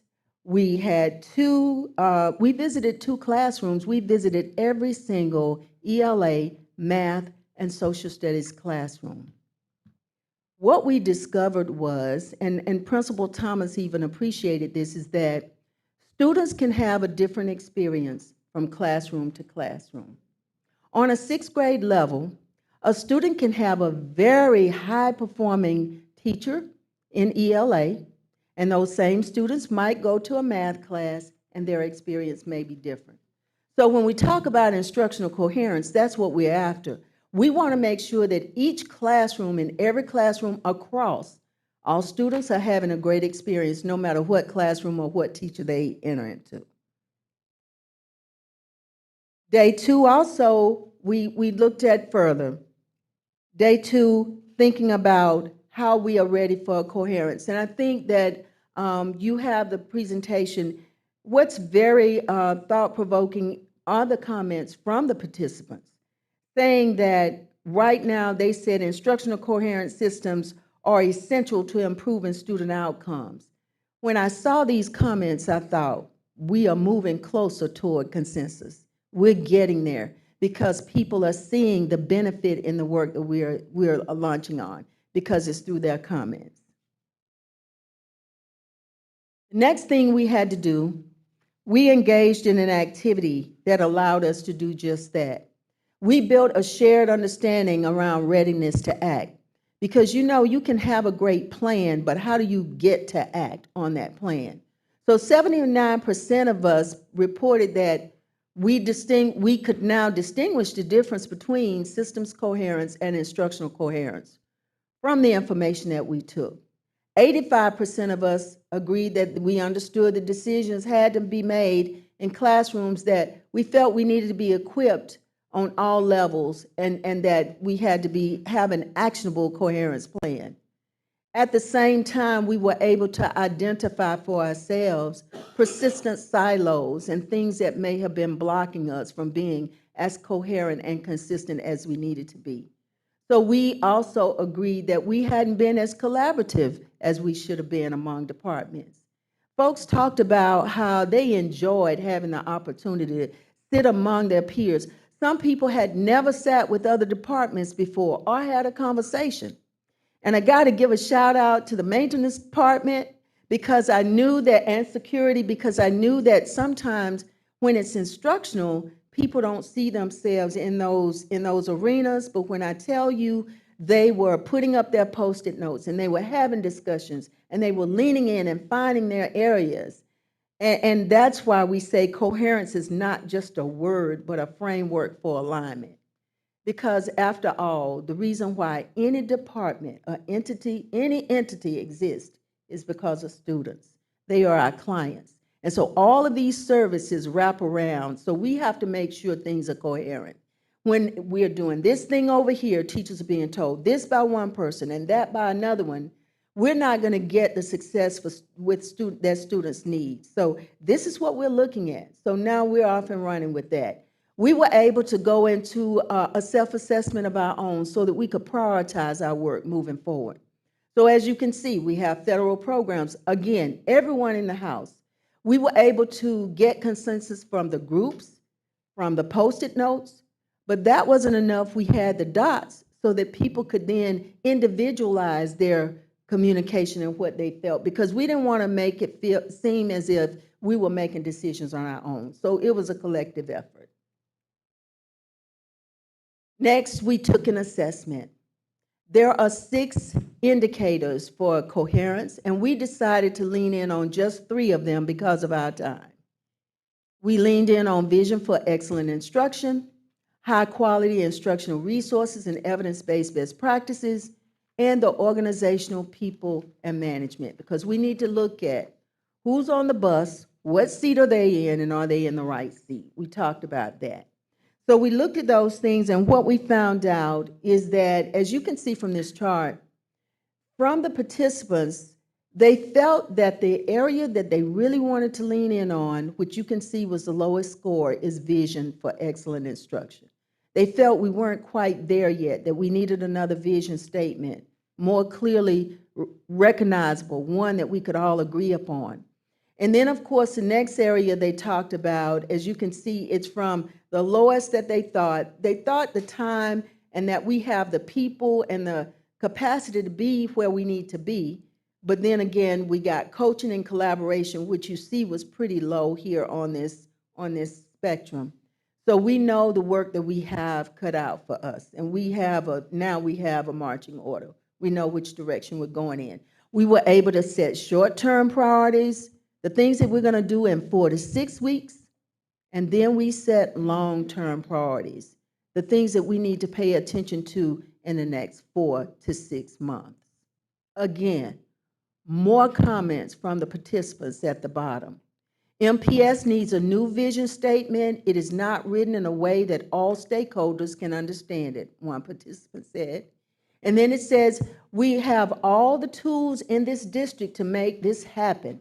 I believe that myself. It said, we need systems and structures in place to consistently practice. So again, words of the participants. Here's more of the short-term vision, and I'm not going to go through these, but you'll be able to see that when all of these are in place, a stated vision, we need to implement that vision. And so now we're well on the way of doing that. From the self-assessment, we need to put things to action. And so you saw what we did in phase 1. We dove into the research. And that research led us to the question to see if we were coherent in our policies, in our practices. Phase 2, we went into the classrooms and we looked to see what was going on. We had an instructional coherence institute we set that, and it will be ongoing as we continue to do our learning together. Now, phase 3, we want to go deeper, and we're going to do an instructional and systems coherence diagnostic. And we're going to take this into our 15 CSI and TSI schools, because we know that these are our schools that we need to lift up the fastest, right? And so we're going to go in, and it is our belief that once we go in with structures and we are able to do model after what we did in Floyd Magnet, which means that we're going to go in giving folks immediate feedback right away. We're going to decide the professional development we can lift out of this so that we can prepare for the next school year. This will be action research in its own way within these 15 schools. And so we're very excited about it and the way that what we're going to learn from working with these schools. So what will we do? Some of what we've already said. We're going to examine our practice across all schools. What type of pedagogy are we seeing in the schools across? Is that what we need to get coherence in? What about the materials that teachers are using? Is that a place where we need to start? And then student and educator focus groups will be conducted. We want to hear more voices from the students, and we want to hear from the teachers. We will have collaborative site visits and school-level reports for which we will be able to present to our superintendent as well as the board in terms of what is this finding, what have we found, and what is it guiding us to in terms of our next step for becoming better and being on this pathway. We're on the move, and we're just getting started. So we want to take this to the student experience, because our whole goal is to make sure that our students have a great experience in every classroom across all schools. And again, I'm just going to show you here, we've planned it out. This is not by happenstance. This is intentional. We have planned from January to June what our actions are going to be and how we're going to get after this work. Because in closing, we can say that coherence is not a destination, it is a process. No district is perfectly coherent, but the ones that foster trajectory change in schools collaborate to create a coherent experience for schools and students. So if we do that, if we pull all of our materials together, all our systems together and our structures, we can depend on getting stronger student outcomes, and we can see our teachers are going to grow in practice. Thank you very much. Any questions? Thank you. Any questions? Ms. Cloud? Yes. What's our mission statement right now? Our mission statement? Right now, what is it? I'm not sure You the tell mission. us, Ms. Cloud. No, Oh, she probably doesn't have them. anybody? Does anybody know the mission statement? Well, Right. you- It's on the you can look website. it up. It's on the website. That's my point. We're not embracing it. And thank you for, you have to own it before you can do something Yes, about it. yes, yes. I haven't committed that to memory, but that's a good point. What is it? That's a good point. Oh, Rosanna's going. Rosanna's going to get it for us.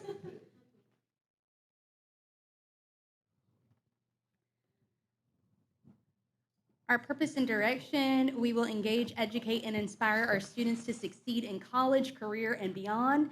And our vision, MPS, is a place where every student develops a love of learning, cultivates intellectual curiosity, and dreams of a future full of amazing possibilities.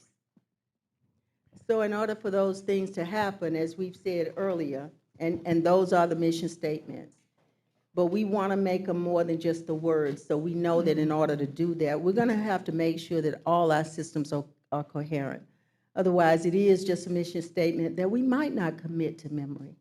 So we'll have to work on that, but I think that we're well on the way to making that happen. Thank Any you. other That's what I questions? was saying, though. Yes. We've got to own it before we can start working on it. Absolutely. Yes. And it certainly wasn't meant to put you No, on the no, spot. no.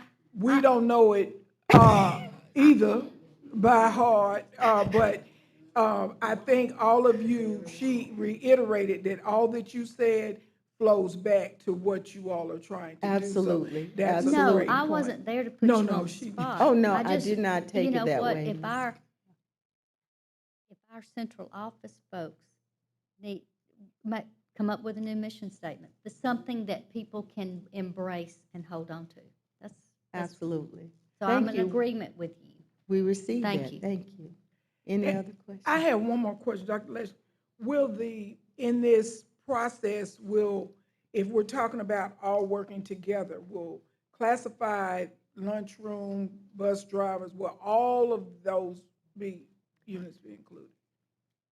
That was the communication on that day. We did have every single chief, every person that was there led a group, a department from maintenance, like we said, security was there.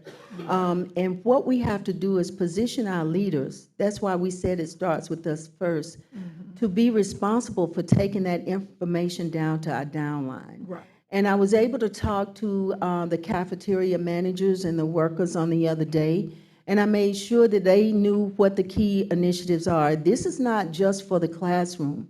And so we have to be the ones to bring it together and to make sure they understand how they see themselves in these initiatives. And so to answer your question, yes, by all means, bus drivers, custodians, everyone that works in Montgomery Public School, we should know how we see ourselves and how we play out in these initiatives. And so that's our goal as a district, as district leaders. We'll keep working with ourselves and our teams to make sure that everyone from the top down understands that. That's right. Thank you, because a hungry baby is a different baby. Absolutely. And I don't care how much planning you do, if the lunchroom doesn't get They it right. can't learn. That's right. Absolutely. Ms. Smith? Dr. Lashley, this was an excellent presentation, and I read the articles, and so the vision is now even clearer. One of the things that I wanted to ask was, when you mentioned silos, I know most times, and thank y'all for this, because for a long time, it just stayed that way.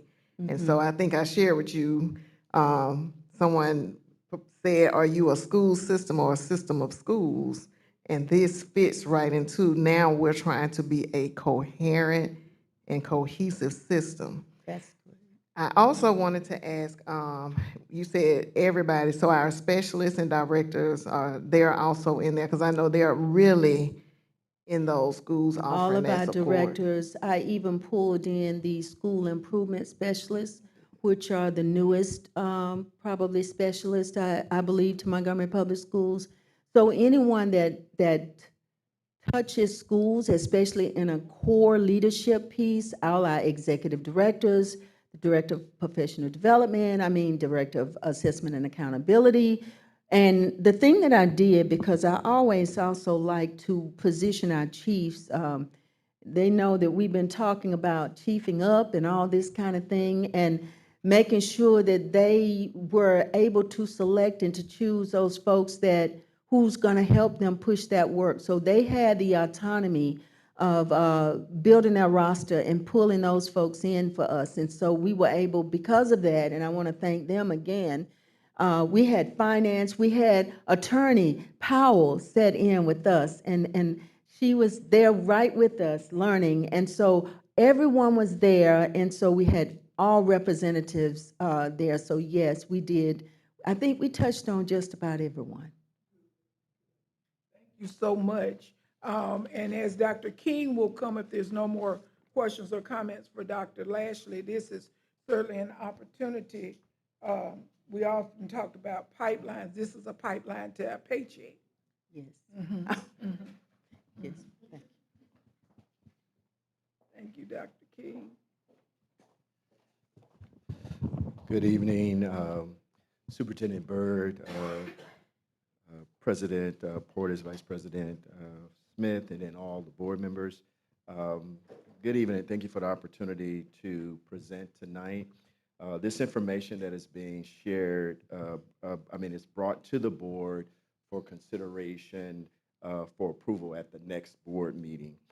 Specifically, tonight we are discussing the rezoning associated with Carver Elementary School and Dalreda. And so this would require board approval, so we are presenting it as information. And so we do have the team, so if you have questions, we'll be able to answer those questions. And just to give a little timeline, the Carver zoning, the transition plan was approved by the board in September of 2025. Final zoning decisions needed are for the upcoming 26-27 school year. And recommendations were developed with Education Partners Consulting, and then Chad will be able to speak more to that if this question is specific to that. And then the proposed rezoning directs the Carver zone students to South Lawn Elementary School. And when you see some of the drawing, you'll see why that was made. And then again, Chad and his team can actually speak more further about that. Finalizing the recommendation from the Education Partners Consulting Firm for Carver, and it was a recommendation that we send all of the students to South Lawn. In this case, we would also suggest altering King's boundary in the orange, which is to to my left, which is the pink and the orange section there, to the new zoning, which is right to your right. That will become the new one to your right. And so the South Lawn, no students would be impacted in terms of the current in terms of King modification. This would just be connected to South Lawn in the green area to your right. Dalreda rezoning recommendation from educated planners consulting firms, and if you can see to the left, all of Dalreda's current attendance zone will be zoned to Morning View with 2 exceptions. And those parcels with direct access to Northeastern Boulevard to West Ferry, that currently are about 70 students. And then the parcels south of Atlanta Road Highway, south of Atlanta Highway to Flowers, currently 35 students. And Dalreda rezoning recommendation from educational partner consulting firms. An additional adjustment to one street was suggested to the zoning. Move the students in the northwest area of Flowers to Morning View. This would then make Flowers a direct feed into Goodwin, and the students will be closer to their elementary school. And we welcome your questions and support as we work to build a stronger, more inclusive future for our students. And again, these are 2 key initiatives that also will just enhance the program for our students in our communities. And so this is presented as information, and then at the next March meeting, we will ask for approval.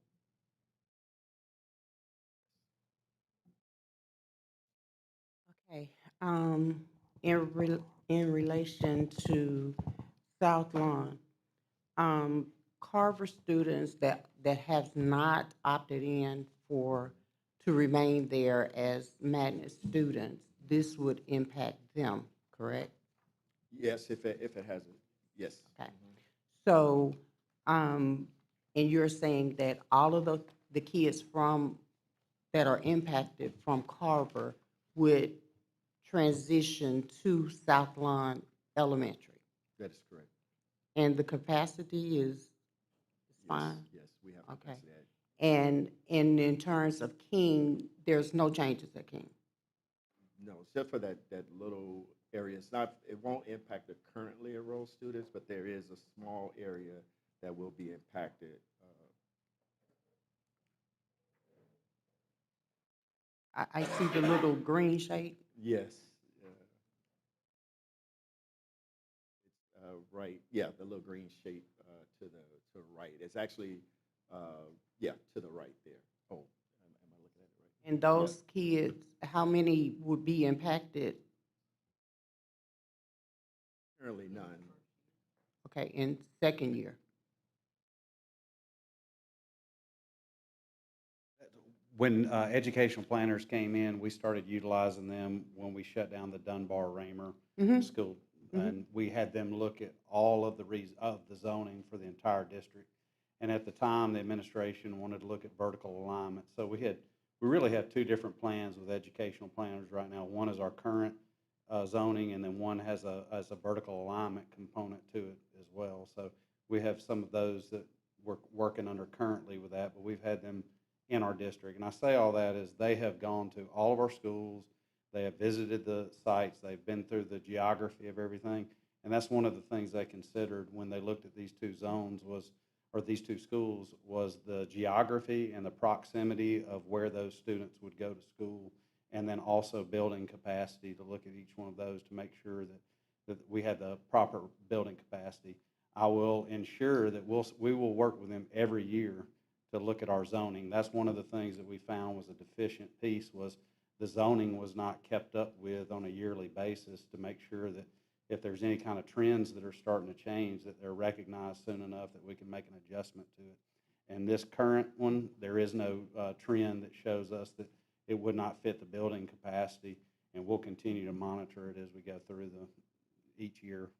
Okay, and the only other question I Yes, ma'am. have, I know, I can't remember whether the communication that went out when it was first introduced, did that communication include an indication of the kids that are currently at Carver that will transition?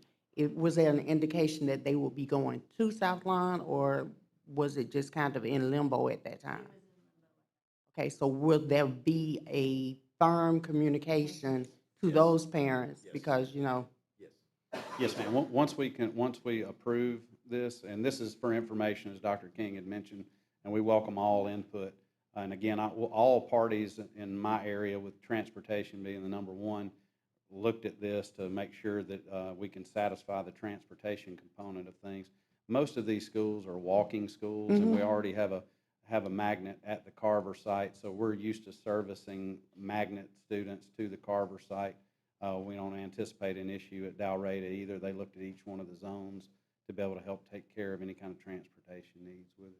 And I'm assuming that there's no plan to like forewarn that there's a impending vote to solidify this change? No, ma'am, not at this time. All right. Where does the input come in? How are they going to, go back over the input, I may have missed. Well, departmentally, we work together with curriculum I and see there. instruction, and then also transportation, and then we bring it to you to review as well. Okay. And we've covered, I'm sorry, were you? And have we covered, if a parent moves into that area, where does that baby go? That baby going to Carver or that baby going to South Lawn? If they're in the Carver area and they're not part of the magnet, they would go to South Lawn Elementary. But if they move in August, they didn't get a chance, well, can they declare magnet at that time?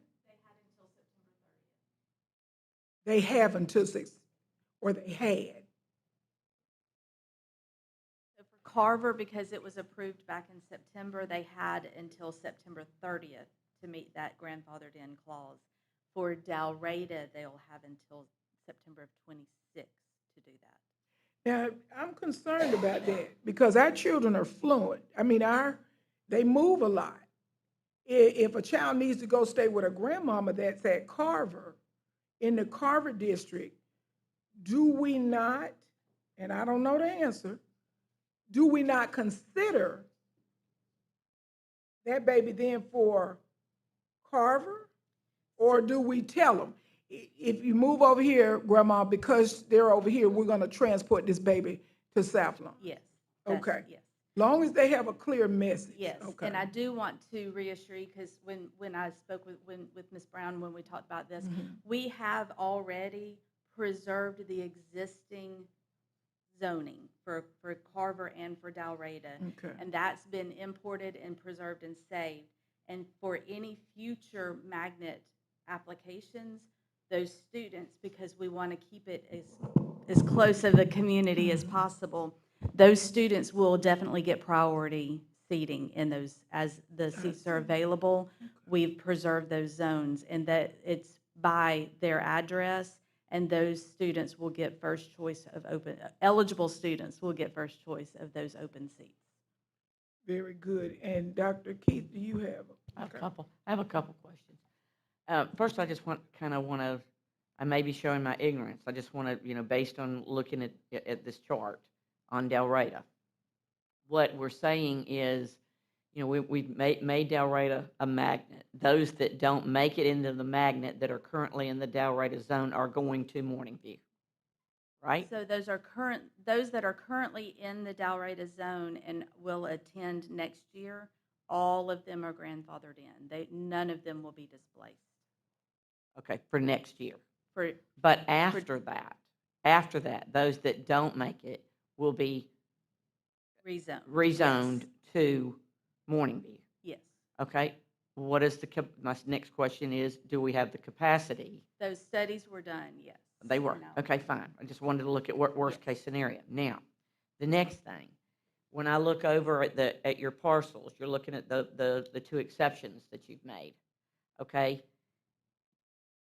The way I'm reading this, and like I said, I could be showing my ignorance, but when you look at the parcel on the northeastern boulevard with Wares Ferry, my immediate real estate mind went, that is Pecan Grove. I would think that's I'm not sure, but I was thinking, is that the Pecan Grove area? Yeah, I'm not sure. Okay, what area. forget the area. That was Yes, just my brain was ticking that. But I think I'm right, they but- did consider the geography and how close it was to the school to make it as convenient as Right. possible. But these people, everything that you have, your parcel on your northeast eastern boulevard, Wares Ferry, then also your south of Atlanta Highway to Flowers, that area, okay? Right now, all these are at Dalrata right now, right? That zone is at Dalrata right now. So, Yes, ma'am. here's my question then.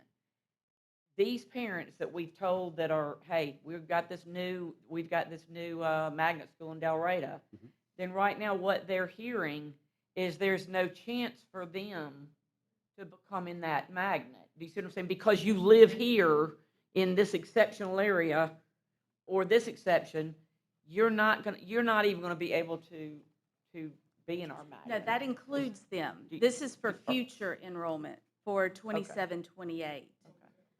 So all of these, like I said, we're not displacing any In other words, of they're these grandfathered in, students. but anybody that lives over there after next year, they cannot even apply because they're they can not in apply. zone. They can apply. They can. They can apply, Okay. and because they live in the original Dalrata zone, How many they will years get can they do that? forever. Forever, okay, okay. Because they live in the original Dalrata zone, Good. they will have priority. I just knew that these kind of yes. questions, I'm gonna tell you, Julie Beard will call me by tomorrow, and I want to be able to explain Yes, this. we did it with the community in mind. We don't want to displace anyone, and preserving those zones. And anybody that moves into those zones will get priority seating. And I'm telling you, we've gone to conferences. The thought that board members should know this is obsolete. If a constituent comes to you, you should know what's going on in this district. You should know, you should understand it well enough to give a good answer. Yeah. And I think it kind of serves us, a big word, but it does not serve us well when we don't know answers, and we're talking about displacing children. So, and it helps Dr. Byrd. If he has an initiative to do this, here's 7 voices that can get the word out in a clear word, because there's so many misconceptions. You know, a lady called me and said her baby wasn't going to be able to go to Percy Junior, you know. Yes, he'll be able to go. You'll be all right. Percy Junior won't be a magnet this year.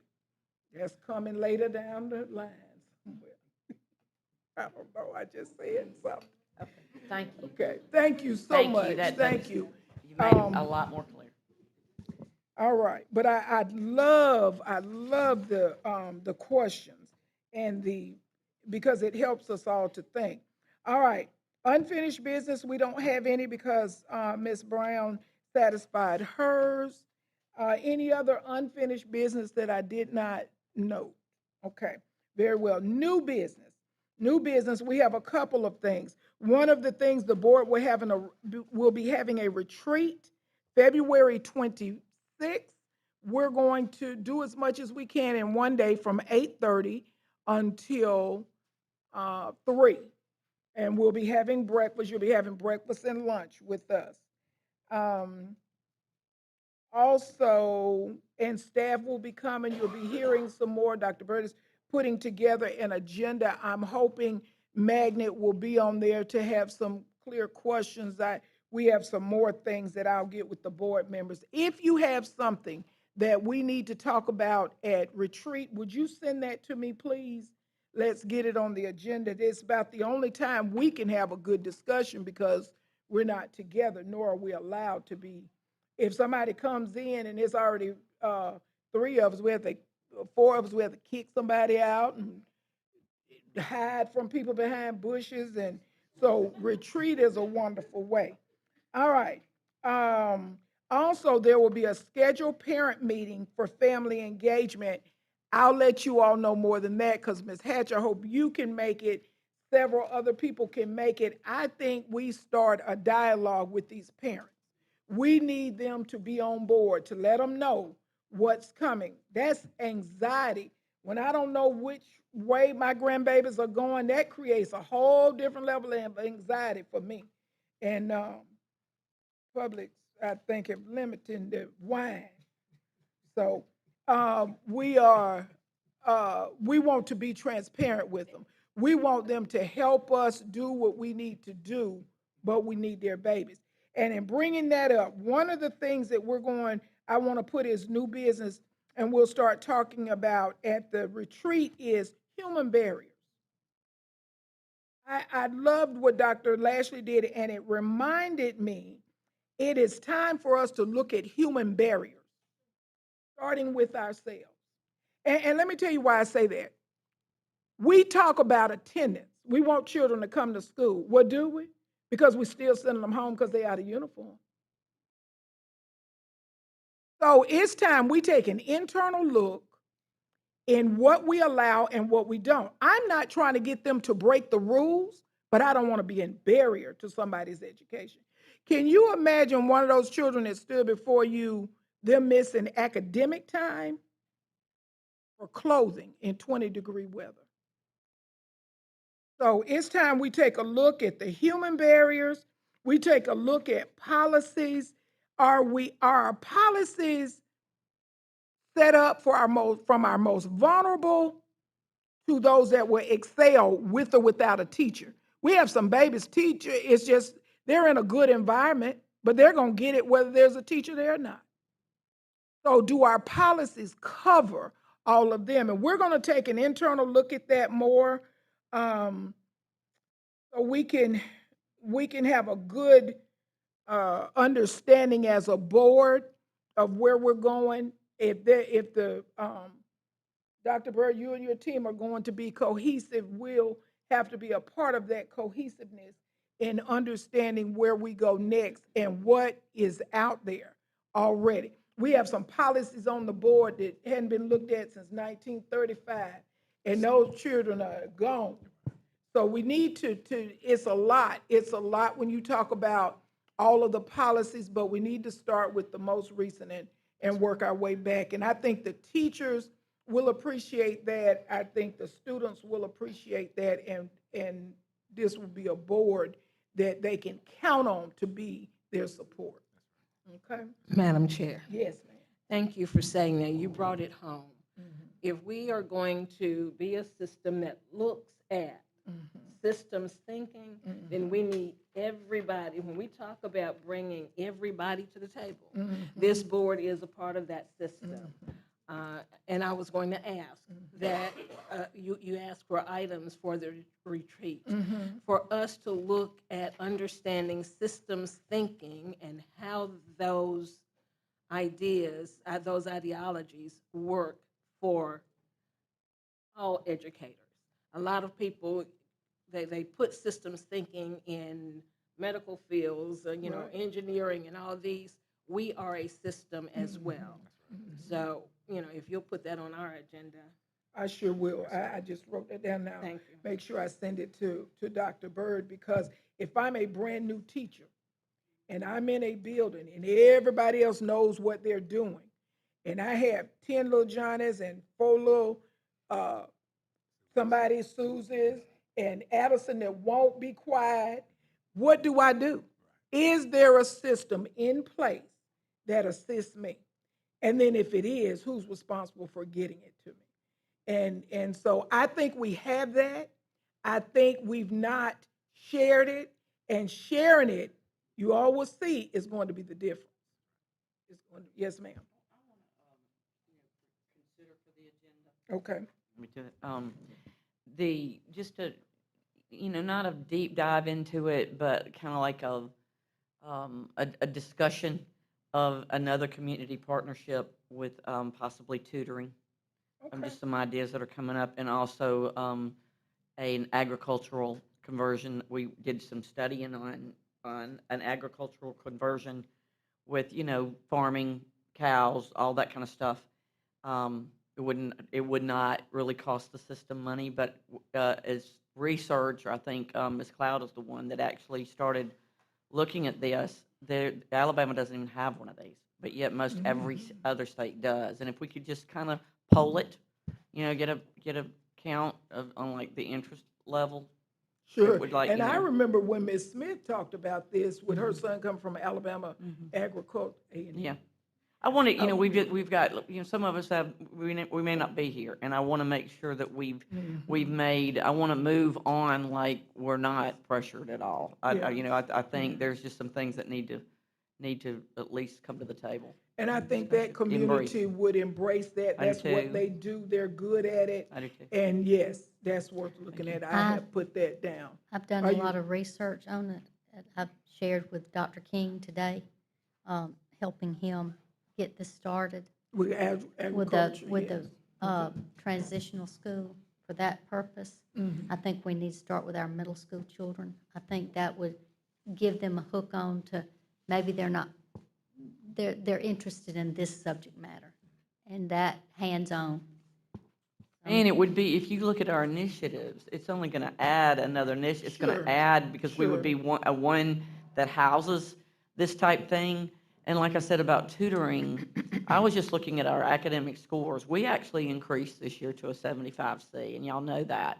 And we've still got that shadow that, people over us saying, oh, y'all have all these failing schools. Well, if you take our failing schools and we partner and have a good deal in some of these programs and grants that are out there. Right now, there's a $30 million grant out on some of the conversion schools. There's also grants that are out that we're talking about that could help with tutoring. If you took this and did some pilot programs just on our failing schools, and the people that I met with today, with Ms. Cloud, they were talking about how they've taken students up just on tutoring 30 hours. We're looking at 30 hours, and using our own teachers to do this after school, and it's raised them two grades. If they were on a fourth grade level, then by the end of the 30-hour, look at what that's going to do to our 75C.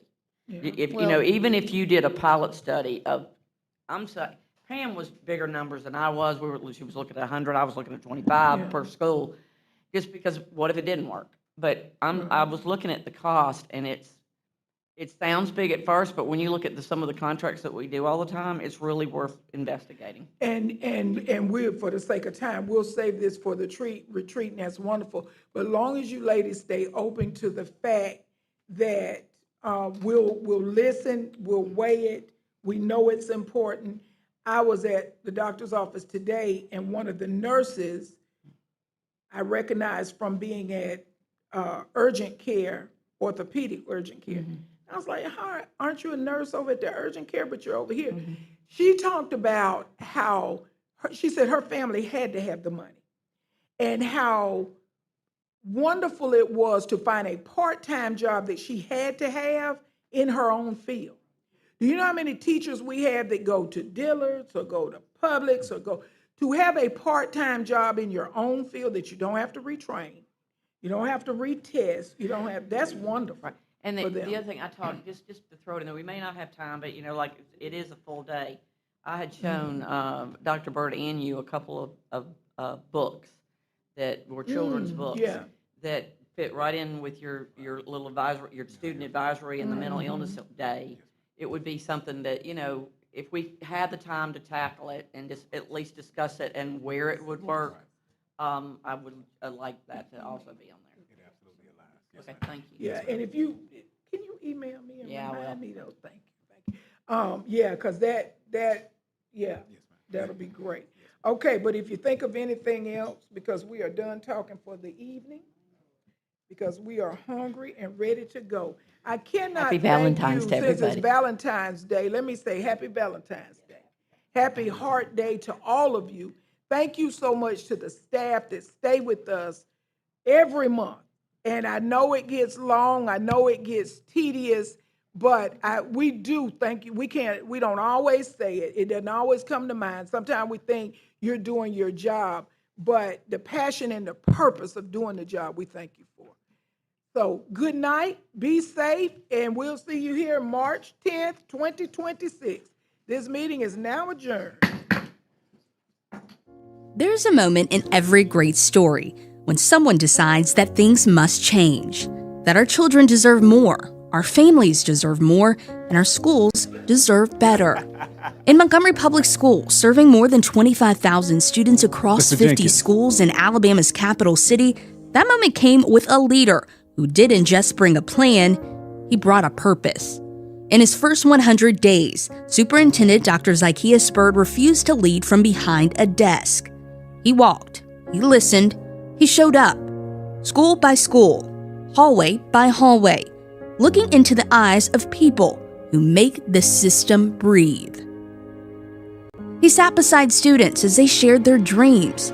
He talked with teachers, tired, hopeful, committed, who keep showing up anyway. He stood with principals carrying the weight of entire communities. He shook the hands of custodians who keep our buildings standing tall, and thanked lunchroom teams who feed bodies and spirits. And at every stop, he said, I hear you, I see you, and I'm with you. Because at MPS, we are committed to ensuring that every student learns in a safe, engaging environment that fosters excellence, equity, and empowerment.